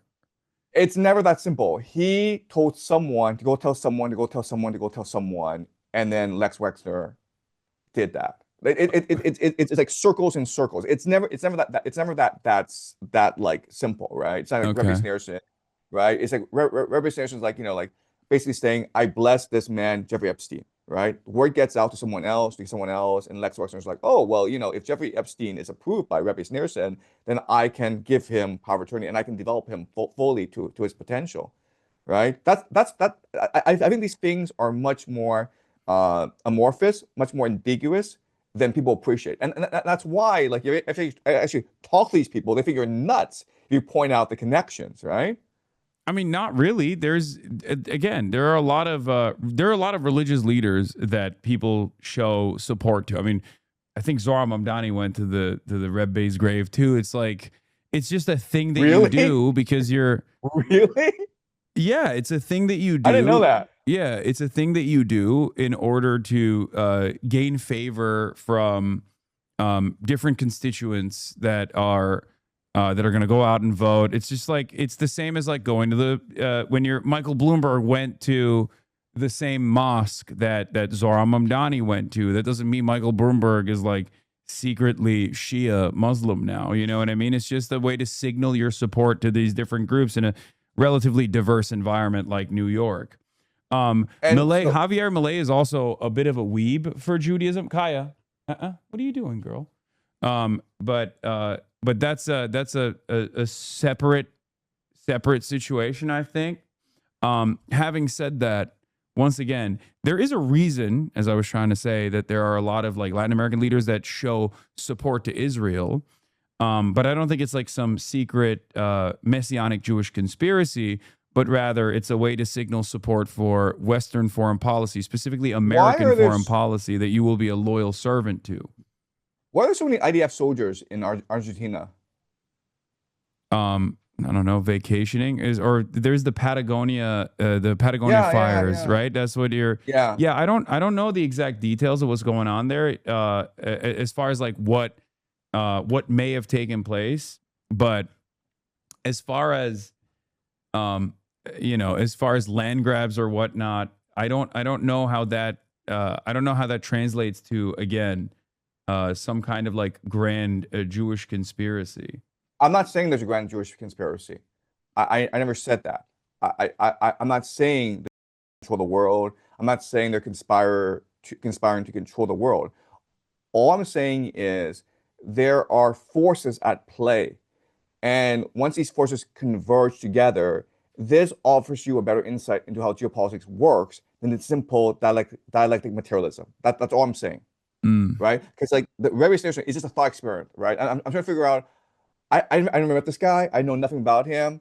I just I don't think don't any of know. these guys believe in the spiritual stuff. I think they just look at the situation. They look at the world Okay, as a matter of self interest, advancing their self interest.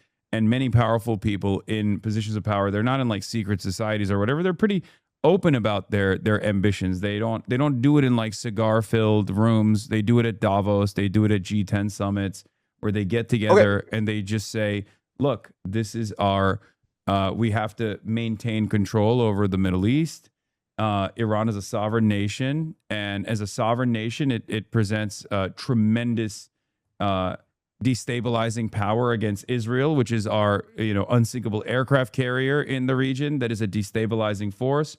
And if there are some people in Israel that believe the messianic the end times conspiracies or whatever, that's fine. But I don't think that's the major motivating principle of the likes of Benjamin Netanyahu, for example. I mean, he's a conservative Jew that grew up in Philadelphia.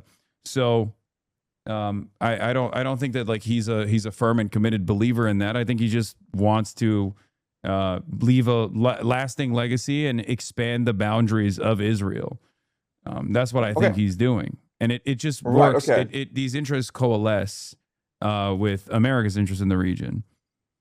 okay. I would say I would agree with you on this, but at the same time, I think that if we just use this perspective, okay, then we would have to conclude that eventually this war against Iran will end, right? Because it's not in their best interest for this war to continue for too long. Is that correct? I'm trying to figure out, okay, we have this model of the universe, which is dialectic materialism, self-interest. And so let's extrapolate I from this mean, and figure out there where are this war other in Iran competing would go. forces here as well. Obviously, like America has to save face. America has to maintain force projection capabilities. That's like the entire underpinning of the dollar being the reserve currency. If America's military might is bested by a middle power like Iran because it has complete control over the Strait of Hormuz and can dominate the American military that way and dominate global capital that way, then obviously America's no longer the superpower we once thought it was. That would destabilize everything. So there is the competing interest there of America trying to save face to the best of its ability. So I suspect that they'll try to wean out of the situation and probably maintain this like weird limbo where is there a memorandum of understanding? Will Iran actually get sanctions relief or not? I suspect that the reasonable thing to do in this circumstance would be to actually retreat from the rest of the globe in the way that we've dominated, and instead move to, I guess, harden our defenses in the Donroe Doctrine in the Western Hemisphere, and redouble our efforts there, and not try to pick as much of a fight in the Middle East. I don't know if we'll do that. I'm just saying that would be the Right. reasonable thing to do. So let me ask you this. Do you think the Al-Aqsa Mosque will be destroyed? I hope not, but that is definitely the goal of a lot of there's definitely a group of people in Israel that want to do it. I mean, there's like archaeological digs that they're conducting underneath the Yes. mosque in a Yes. specific attempt to like destroy the foundation that it Yeah. remains on top of. Right. But I'm saying like this, if we just looked at the world from a purely dialect materialist perspective, um, I mean, it'd be insane to destroy the Al-Aqsa Mosque. I mean, like you would incite a religious crusade, right? I mean, like you have like I mean, you I would have believe like there are people who believe a litany of different nonsensical things, and that could motivate them to take action. I understand that. I'm not discounting right, that right. at So all. so all I'm I saying just don't is think that there is a. I think that as long as it coalesces or converges with the interests of more powerful nations like the United States of America, or as long as it's in the interest of Benjamin Netanyahu to maintain a coalition with the more fundamentalist, more religious Jews in his coalition, he will make it seem as though that's fine, and he won't make right. he won't like force them to retreat in any capacity as long as they don't like destabilize too hard. But things do happen. They might end up they might end up doing something that's like completely chaotic. But I don't think it's I don't think it's going to bring about the end times prophecy, is what I mean.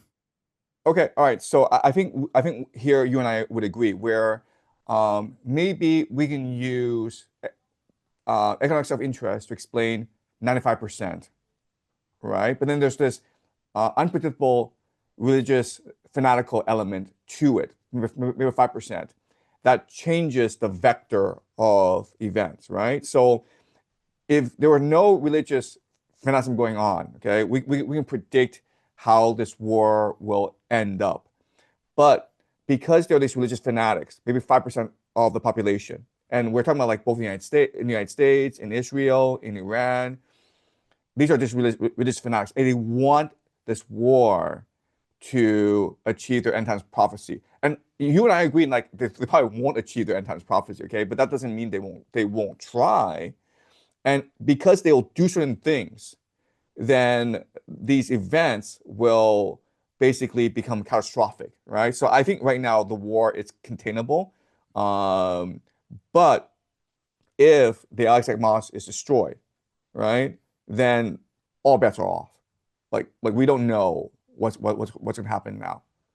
I mean, who And knows? Who knows how the Muslim world reacts? They have, I mean, they've conceded quite a bit because Israel has, in line with the United States of America, Israel has been a fairly dominant force in the region. And given that they've turned a blind eye to the massacres of the Palestinians in Gaza, I don't know if the Arab world or the Muslims would revolt. Probably, maybe. And I don't know where that would go. But I don't think this is like, my point is, I don't think that this is an event that's being triggered deliberately by design by a group of individuals that are secretly controlling society in any meaningful capacity or have an understanding of the future or can see the future. It's just more so people that are, self-invested, and some who believe in ridiculous things, and you keep those forces at bay to the best of your ability. But the only reason why they're a part of the Netanyahu coalition, for example, is because of immediate political reasons, immediate domestic political reasons, and not like a much larger, much broader, cult that is a towering force behind closed doors. okay, so let me make my argument, and you tell me if it makes sense to you, okay? So I'm not saying is a top-down system of secret societies where they control everything, and we are just slaves to their whims. But there are lots of people embedded in different positions of power. They may be formally or informally attached together, but they have certain beliefs that are similar. Okay, so you have these Christian Zionists, and you have these Zionists, and you have these Mormons and other groups. Okay, they're not aligned. They don't have these meetings, conferences where they get together and say, let's plot to destroy the world together. Okay, they don't do that, but they have certain belief systems that align, which call for the return of the Jews to Jerusalem, which calls for war in the Middle East, which calls Yeah, but for I the don't think that's destruction. happening either. That's my point. Because I Okay, mean, again, from all the Jewish people I know that live in the United States of America, some Zionists, some anti-Zionists, many anti-Zionists, uh, ain't nobody's trying to live in Israel. They're not going to Israel, no matter what happens. This includes like how do Michael you Rappaport, for explain? example. That motherfucker loves Israel and he lives in New Yeah, York. You know what I mean? yeah. So like there's no drive for many of these people to go and How do you live in Israel explain? to like trigger the end times prophecy. How do you explain the rise of anti-Semitism after October 7th? Right? I, I mean, you're on social media. You notice how before October 7th, no one talked about the Jews, and No, then after there October was 7th, definitely there's always been like people. Look, there's two different kinds of anti-Semitism, right? There's like the way that people will casually say like, oh, Jews are in finance, Jews are in Hollywood, but they also made Seinfeld, and I love Seinfeld, so it's fine, right? Like that's been the otherization of Jews for quite a long time, and then there's always been people who are like, no, Jews are at the heart of a lot of these conspiracies, like the old-fashioned anti-Semitism, the protocols style of anti-Semitism that neo-Nazis have tried to bring back into the forefront in perpetuity. As far as like post October 7, the increase in hatred of Jews is a direct consequence of the anti-Semitic incidents spiking in the aftermath of Israeli sieges in the past. Whenever Israel sieges Gaza, it does so by falsely claiming that it's doing this at the behest of Judaism, at the behest of like Zionists are, Zionism is Judaism. We're doing this as the Jewish state over and over again. And the defense of that in the Western world is always packaged in the same way. And as a response to that, people hear that and they go, okay, well, I don't want this.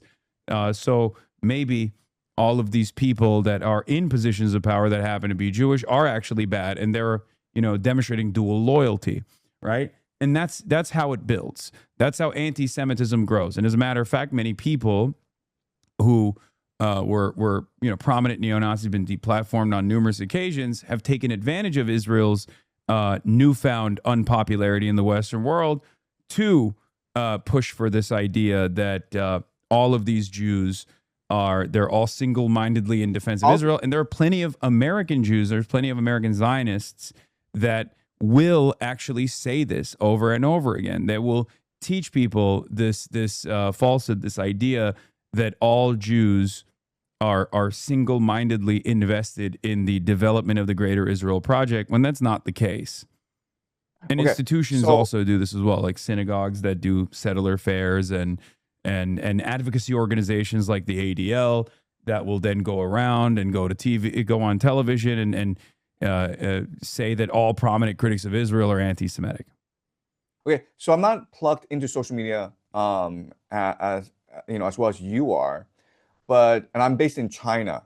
But I will tell you this: I noticed a distinct difference in social media postings pre-October 7th and post-October 7th. Pre-October 7th, there was a real focus on anti-racist thinking and behavior, right? Like, let's not conflate people into their racial groups, and let's not discriminate against certain racial groups, okay? And that was pretty clear and stark on social media pre-October 7th. After October 7th, very rapidly, like you had all these people saying the Jews are responsible for everything. I'm like, okay, first of all, why was this sudden sea shift, right? This sudden shift in mentality. That's number one. Number two is, are people really that stupid they can't conflate that they have to conflate anti-Zionism with anti-Semitism. I mean, I think it's okay to say like I disagree with Israel's policies, but then to say these Jews are controlling the American government, like these are two different things altogether. First of all, there's a lot And of stupid people. Let me stop you there. And number two, there's a lot of, I mean, Elon Musk purchased Twitter. The algorithm, under the auspices of free speech, was tweaked at the behest of a lot of neo-Nazi sentiment. I mean, Adolf Hitler gifs were going viral almost on a weekly basis, almost on a daily basis. So there's definitely a little bit of algorithmic tweaking there as well that normalizes this kind of attitude. And Twitter is, I mean, the internet it always cross pollinates information from one social media platform to the next. So whatever happens on Twitter then makes its way to TikTok, then makes its way to all these other platforms. But the point I'm trying to make is that there is like a lot of people heard what prominent defenders of Israel were saying, and they learned the wrong lesson. Because prominent defenders of Israel, even to this day, will often conflate Judaism and Zionism, and will also defend Israel's actions by falsely painting its critics as anti-Semitic. And for the I longest agree. time, this anti-Semitism accusation held a lot of weight. Part of the reason why it held a lot of weight is because there are a lot of liberal advocacy organizations that were civil rights organizations or masqueraded as civil rights organizations like the ADL, which in the past, in the 90s, was actually caught spying on Jewish Americans, Black Americans that were protesting apartheid in South Africa, and an organization that is backed by the Israeli Knesset. And the reason for why a lot of these pro-Israel organizations that masquerade as pro-Jewish organizations or Jewish advocacy organizations were allowed to operate on U.S. soil was not because of like some special secret magical mystical powers that Jews have, but because this was a reasonable way to stamp out any kind of opposition that Americans who believe in or learn liberal humanitarian values would actually be at odds with what Israel was doing if they learned what Israel was doing, right? So a good way to stamp that out, good way to stamp that dissent out was to immediately deplatform a lot of these organizations. But because it was in line with the American State Department's objectives of controlling this resource-rich region, the Middle East and North Africa, because that's what Israel's primary role was, and also was a reliable Cold War ally as well, these organizations were allowed to operate, just like AIPAC doesn't get hit with FARA restrictions on U.S. soil. But that's the exceptional nature of this relationship, only because Israel made itself a very valuable asset for the interests of American capital I that completely wanted to agree. dominate this I oil-rich completely region. agree. I completely agree with everything you said. Okay, like everything you said, I completely agree with. Behind Zionism is transnational capital. That's real power in the world. That's one. Number two Okay. is the people who really benefited from all this anti-Semitism are the Zionists, right? Because it gives them I don't cover. necessarily think that they benefit from it. I think that, I mean, it's clearly failing at this point. So that's like, I would say there are some clear benefits from all this a- anti Semitic sentiment online. Okay, number one is it gives cover to Israel, right? Because before people were focused on the genocide that Israel was committed, as they rightfully should be, but now it's like, oh, this is debate. Like, is your behavior anti-Semitic? Is this threatening Jewish people in America? Okay, so you're shifting the debate. That's one. Number two is it's causing cohesion I know, but it doesn't among. work. That's the reason why I'm saying like there is no. It only worked when mainstream media was not as diverse. It only worked when there was an opportunity to gatekeep certain kinds of information to stop them from reaching I collective conscience. I think it's It working. doesn't work in the diverse landscape of the internet.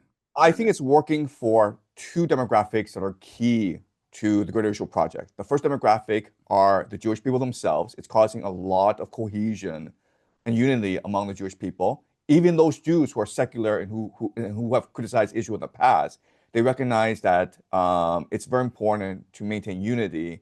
That's the first demographic. And the second demographic are the baby boomers. I think if you talk to the baby boomers and you poll the baby the baby boomers. This I don't agree with, and I'll tell you why. Okay. Okay, number one, there is a massive generational divide, even amongst American Jews, as far as the way that they understand Judaism and their connection to the state of Israel. It's not a secret that there's an indoctrination project in the Western world for young Jews that live in the Western world. They go to Jewish school, and all matter of Jewish culture and Jewish identity is baked with this civic nationalist perspective, right? That has changed dramatically. That's changed dramatically for younger Jews. As a matter of fact, part of the reason why a lot of these advocacy organizations target someone like myself is because I fight back against anti-Semitism quite vociferously, while also simultaneously am a prominent critic of the state of Israel.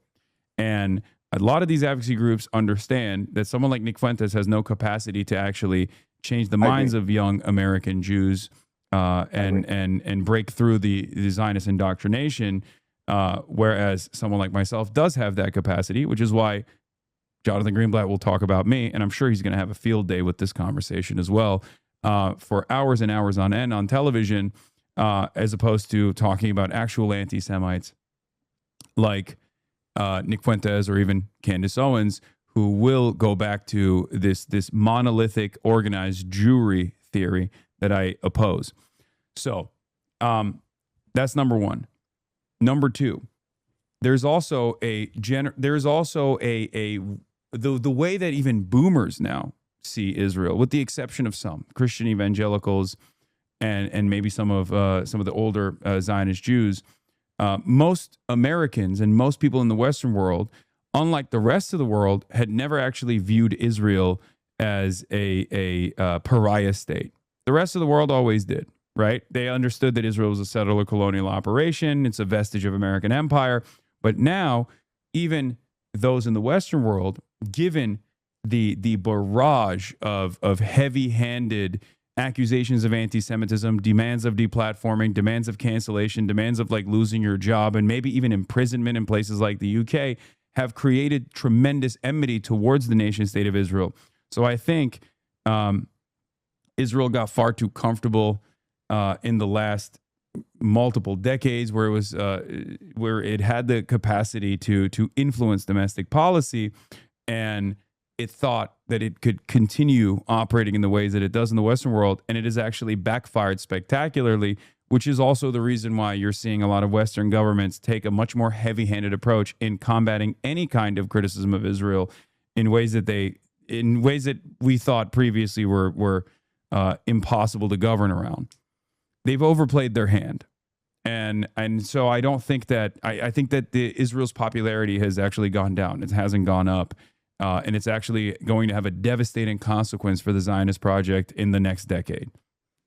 Okay, so I agree with everything you said. Okay, absolutely, like 100%. Every sentence you said. Where you and I would disagree is, I would say that we still think of the Western world as democratic, and I would say that's no longer true. It's become an oligarchy, where only a few, where only a minority control all the wealth, all the power. So as long as the Zionists are able to appeal to a certain segment of the population, the baby boomers, basically, and not even all the baby boomers. I'm talking like, the 10 to 20% of the baby boomers who control all the power and the wealth in the world. They're still able to carry through their agenda. Okay, an example I will use is this: Larry Ellison and his son. They spent billions of dollars taking over CBS and CNN, and they've installed Barry Weiss. And all the reporting is that Barry Weiss is ruining both. She's ruined CBS News, right? And she'll probably ruin CNN as well. Mm-hmm. And you're like these guys, the Ellisons, they're not dumb guys. Why would they spend all this money taking over CBS News and CNN and installing Barry Weiss, who is not very popular among reporters? In order to defend Donald Trump and also defend Israel's interests, like quite deliberately, yes. Right, and so I would say, and it works because. Really, in America I don't right think it now, works. I don't think it works.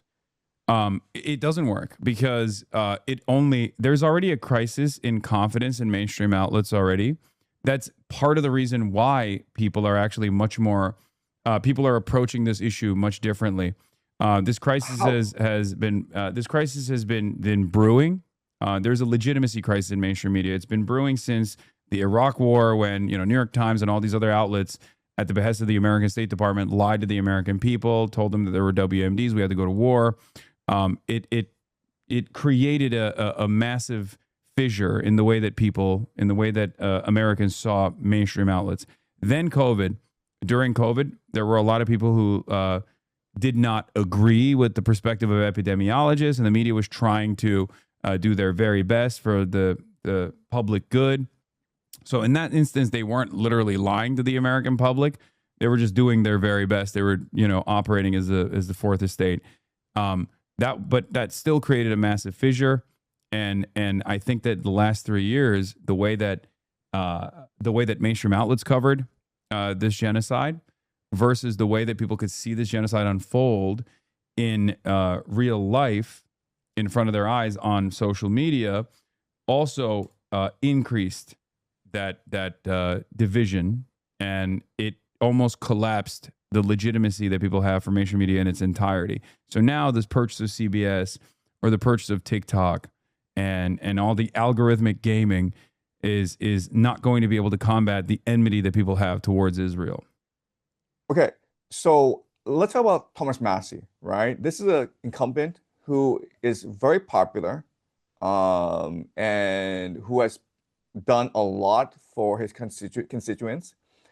And three billionaires, Miriam Adelson, Paul Singer, John Paulson, they spent about like $30 million to $35 million.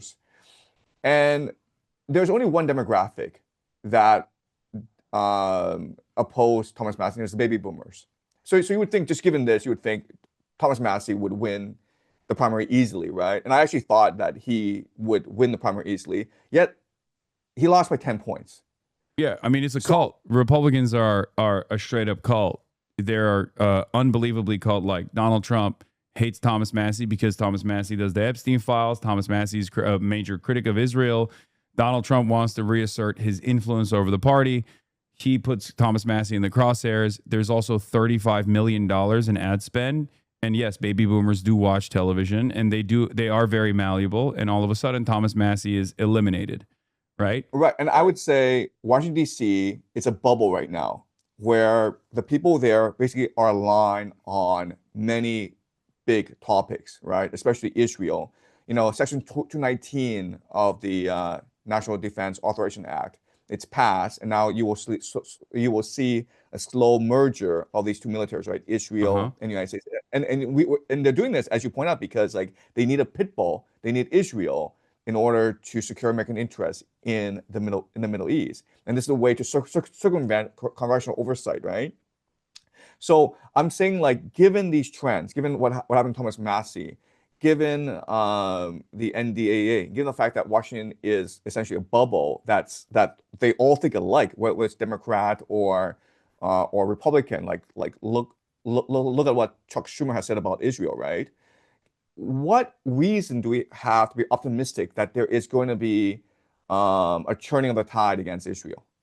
Well, I don't know if you're familiar with what I do as my work, aside from commentary, but we are electing a lot of anti-Zionists into office from the Democratic Party side, and we've overcome tremendous amounts of media spend coming from AIPAC and AIPAC subsidiary shell corporations in all of the races that I've been involved in thus far, and yet within the Democratic Party, because there is no similar cult-like attitude that the Republicans have, the Democratic Party's base of support is actually far more invested, given that there's plenty of readily available public polling on the issue.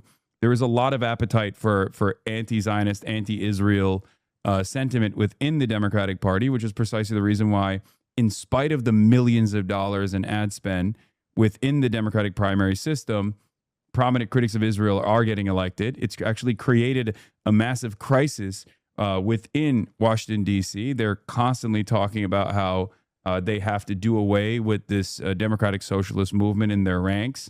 I don't think it's entirely about Israel, of course, but that's just one reason for why That's one reason for why there's so much anger and resentment coming from DC.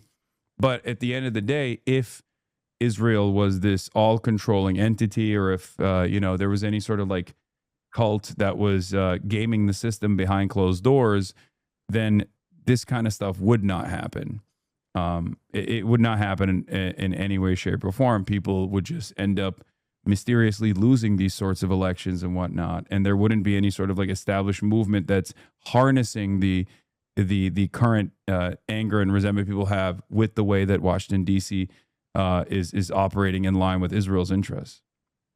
What do you think of the 2016 Democratic primary and the 2020 Democratic primary, where Bernie Sanders was clearly going to win the nomination, and in both instances, he was railroaded by the Democratic Party establishment, right?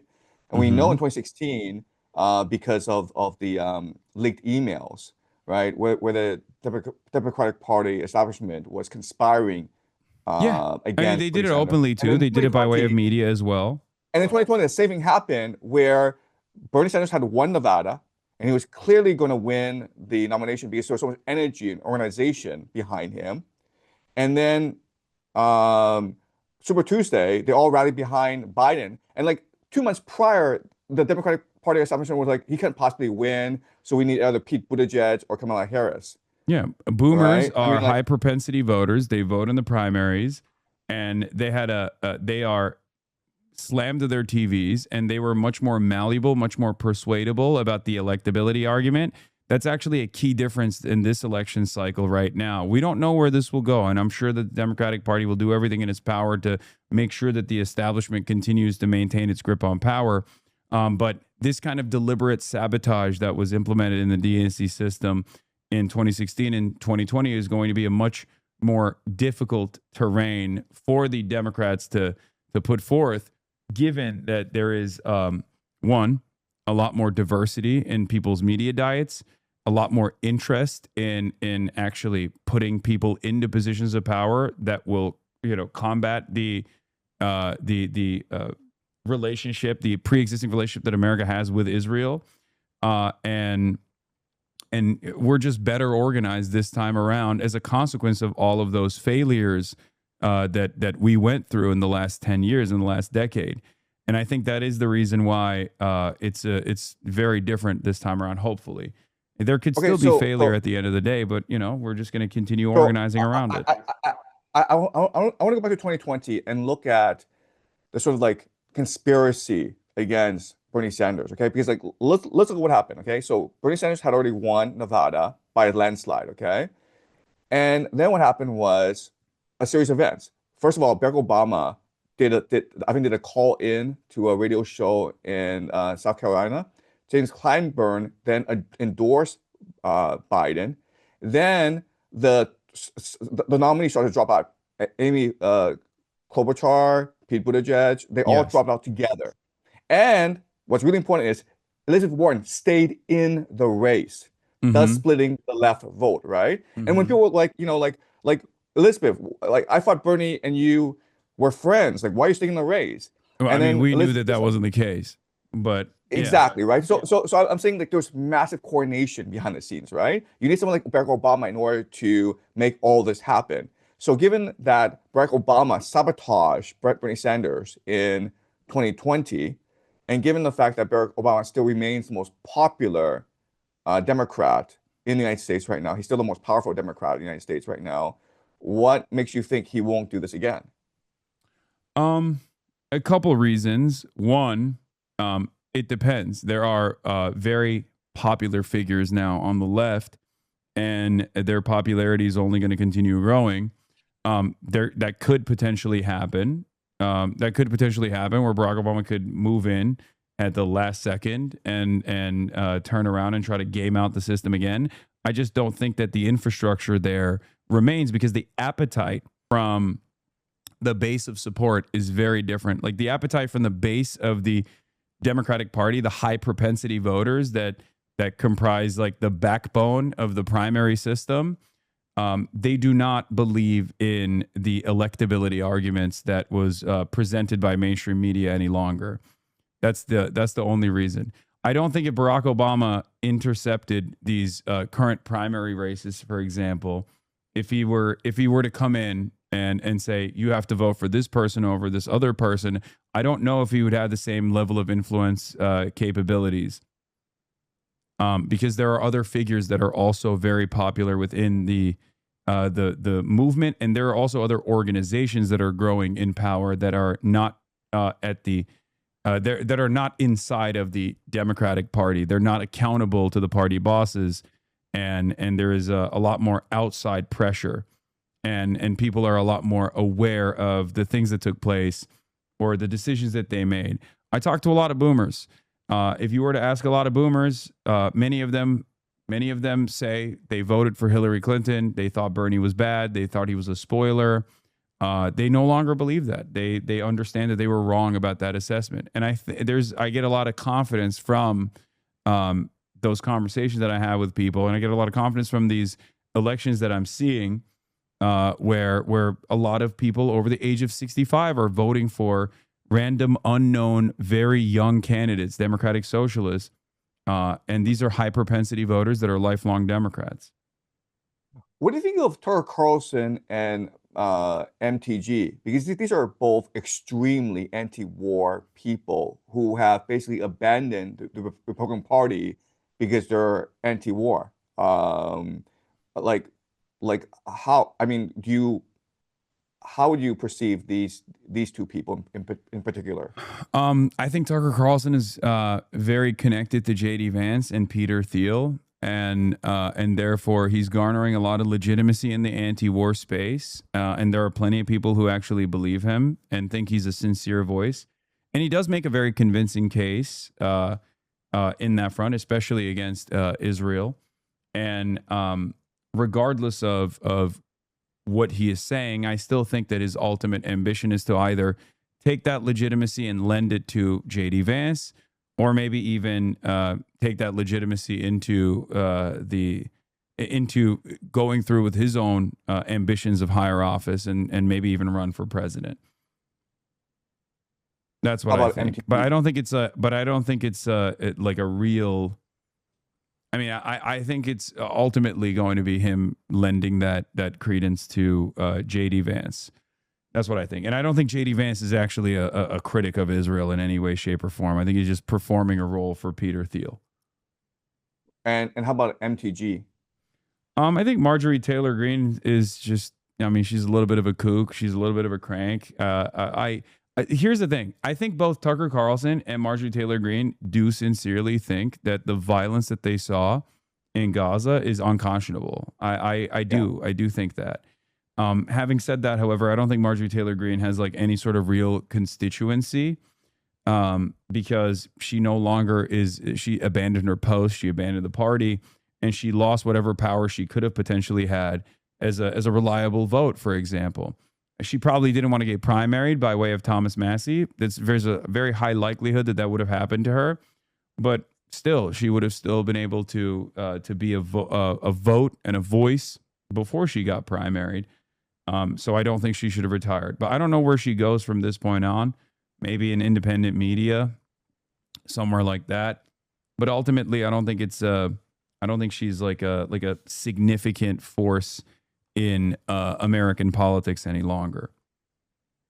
And do you think that after the midterms, there might be a prominent anti-war caucus emerging in Congress that tries to get the United States out of this silly war? Yes, but I don't think it'll be Republicans. Well, it could be Republicans because lame duck, Trump's unpopularity skyrockets after the midterm defeats.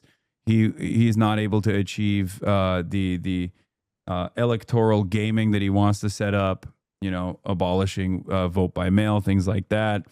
And therefore, the sequence of midterm defeats cause the party bosses to sour. This happened last time when Donald Trump was in power as well. And then eventually they will look for a new leader in the party to take over the role of Donald Trump. That's what I think is going to happen. And therefore, because he's losing his legitimacy, a lot of careerist politicians, even on the Republican side, will most likely try to coalesce around an anti-war force, recognizing that the attitude has shifted dramatically in that direction. And there's no cult-like figure that is all-powerful that can muster up the forces. So you would know a lot better than I do, but I would guess that for the midterms, the Democrats are going to promote a lot of blue dog candidates. Of course. Are you concerned at all? Are you concerned at all about that? I mean, that's just what they do. They've done that every midterm. They will always promote the most conservative Democrats they possibly can. In which case, it's possible, like after the midterms, there might be even more pressure from Congress to expand this war. Do you think that that's a possibility? There's always a possibility, yeah. Okay. But what I'm saying is, in the interest of making sure that we avoid that reality, I'm trying to get as many anti-war voices elected as possible right now. Ultimately, it doesn't matter. There's still going to be a lot larger of a force within the Democratic Party that will still most likely maintain a militant posture. But that only heightens the contradictions. Just like Israel overplaying its hand and constantly hitting the anti-Semitism button and demanding that governments like the UK start punishing people for being outspoken critics of Israel frustrates a lot of people. That tension keeps bubbling up and it has to go somewhere. You have to release a pressure valve. And democracy is supposed to be that pressure valve. If the Western world no longer has any confidence in democracy and the democratic process, which I agree with you, I think it is an oligarchy. I don't think it's a real democratic process regardless. But once it gets to that point, changes will be inevitable. That's it. And I think people, powerful interests of capital, will want to maintain a level of stability. They can make money in crisis. They can make money through volatility. But too much instability and too much volatility, all of a sudden, they're not making money. Then it becomes unpredictable. So in an effort to avoid that, they will have to concede. That's what I think. Well, I mean, I'm rooting for you, and I really hope that there can be a revolution within the Democratic Party that brings in young, fresh voices such as Madani, such as yourself, because this is really the best hope for America right now. The Republican Party has become, as you point out, a cult. And so really the best hope right now is that the Democratic Party becomes the anti-war, pro-worker faction in America again. All right. Well, Professor Jiang, thank you so much for coming on. I got to go. I have a photo shoot that I have to attend. Okay. Well, thanks so much. Okay. Bye-bye. All right. Have a good one. Bye. Wow. That was a journey and a half. How did you guys feel about that? I mean, that went off the rails with the wild conspiracies in between. And then we arrived at a decent landing pad, I think.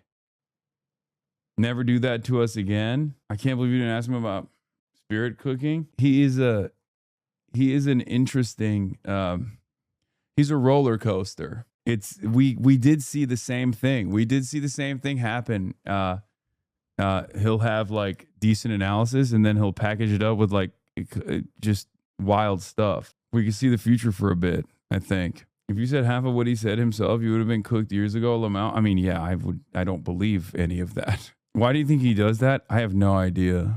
I thought I could dive into it a little bit further, but anytime we tried to understand where he was coming from, it would go into like crazy places. You got cooked so hard it was like you were in Dante's Inferno. Yeah. If you're going to have CIA on, just reach out to John Kiriakou. Yeah, hopefully next. John Kiriakou's next. Were you? I disagree with him. I feel like you were being obtuse. Yeah. Not trying to understand his theory. What are you talking about? Sorry, bro. This is why I think like people, even in this community, are too stupid. And like maybe some ideas are too dangerous to platform, because no matter how far-fetched and insane certain ideas might be, you'll still have someone be like, no, but like, let him cook. He's friends with Glenn. You're never getting on the Greater Eurasian podcast. Wait, why? I was cordial. To the best of my ability. Fox News Sire segment. We got to get Brace Belden on. Wow, what an interesting segment. I think I'll look more into the guest content as a result of the stream. I sure hope I don't lose myself in the process. Yeah, I will never understand the Professor Jiang's theories. I am but a mere vessel. Okay. Anyway, love you guys, and I gotta go. I'm being rude.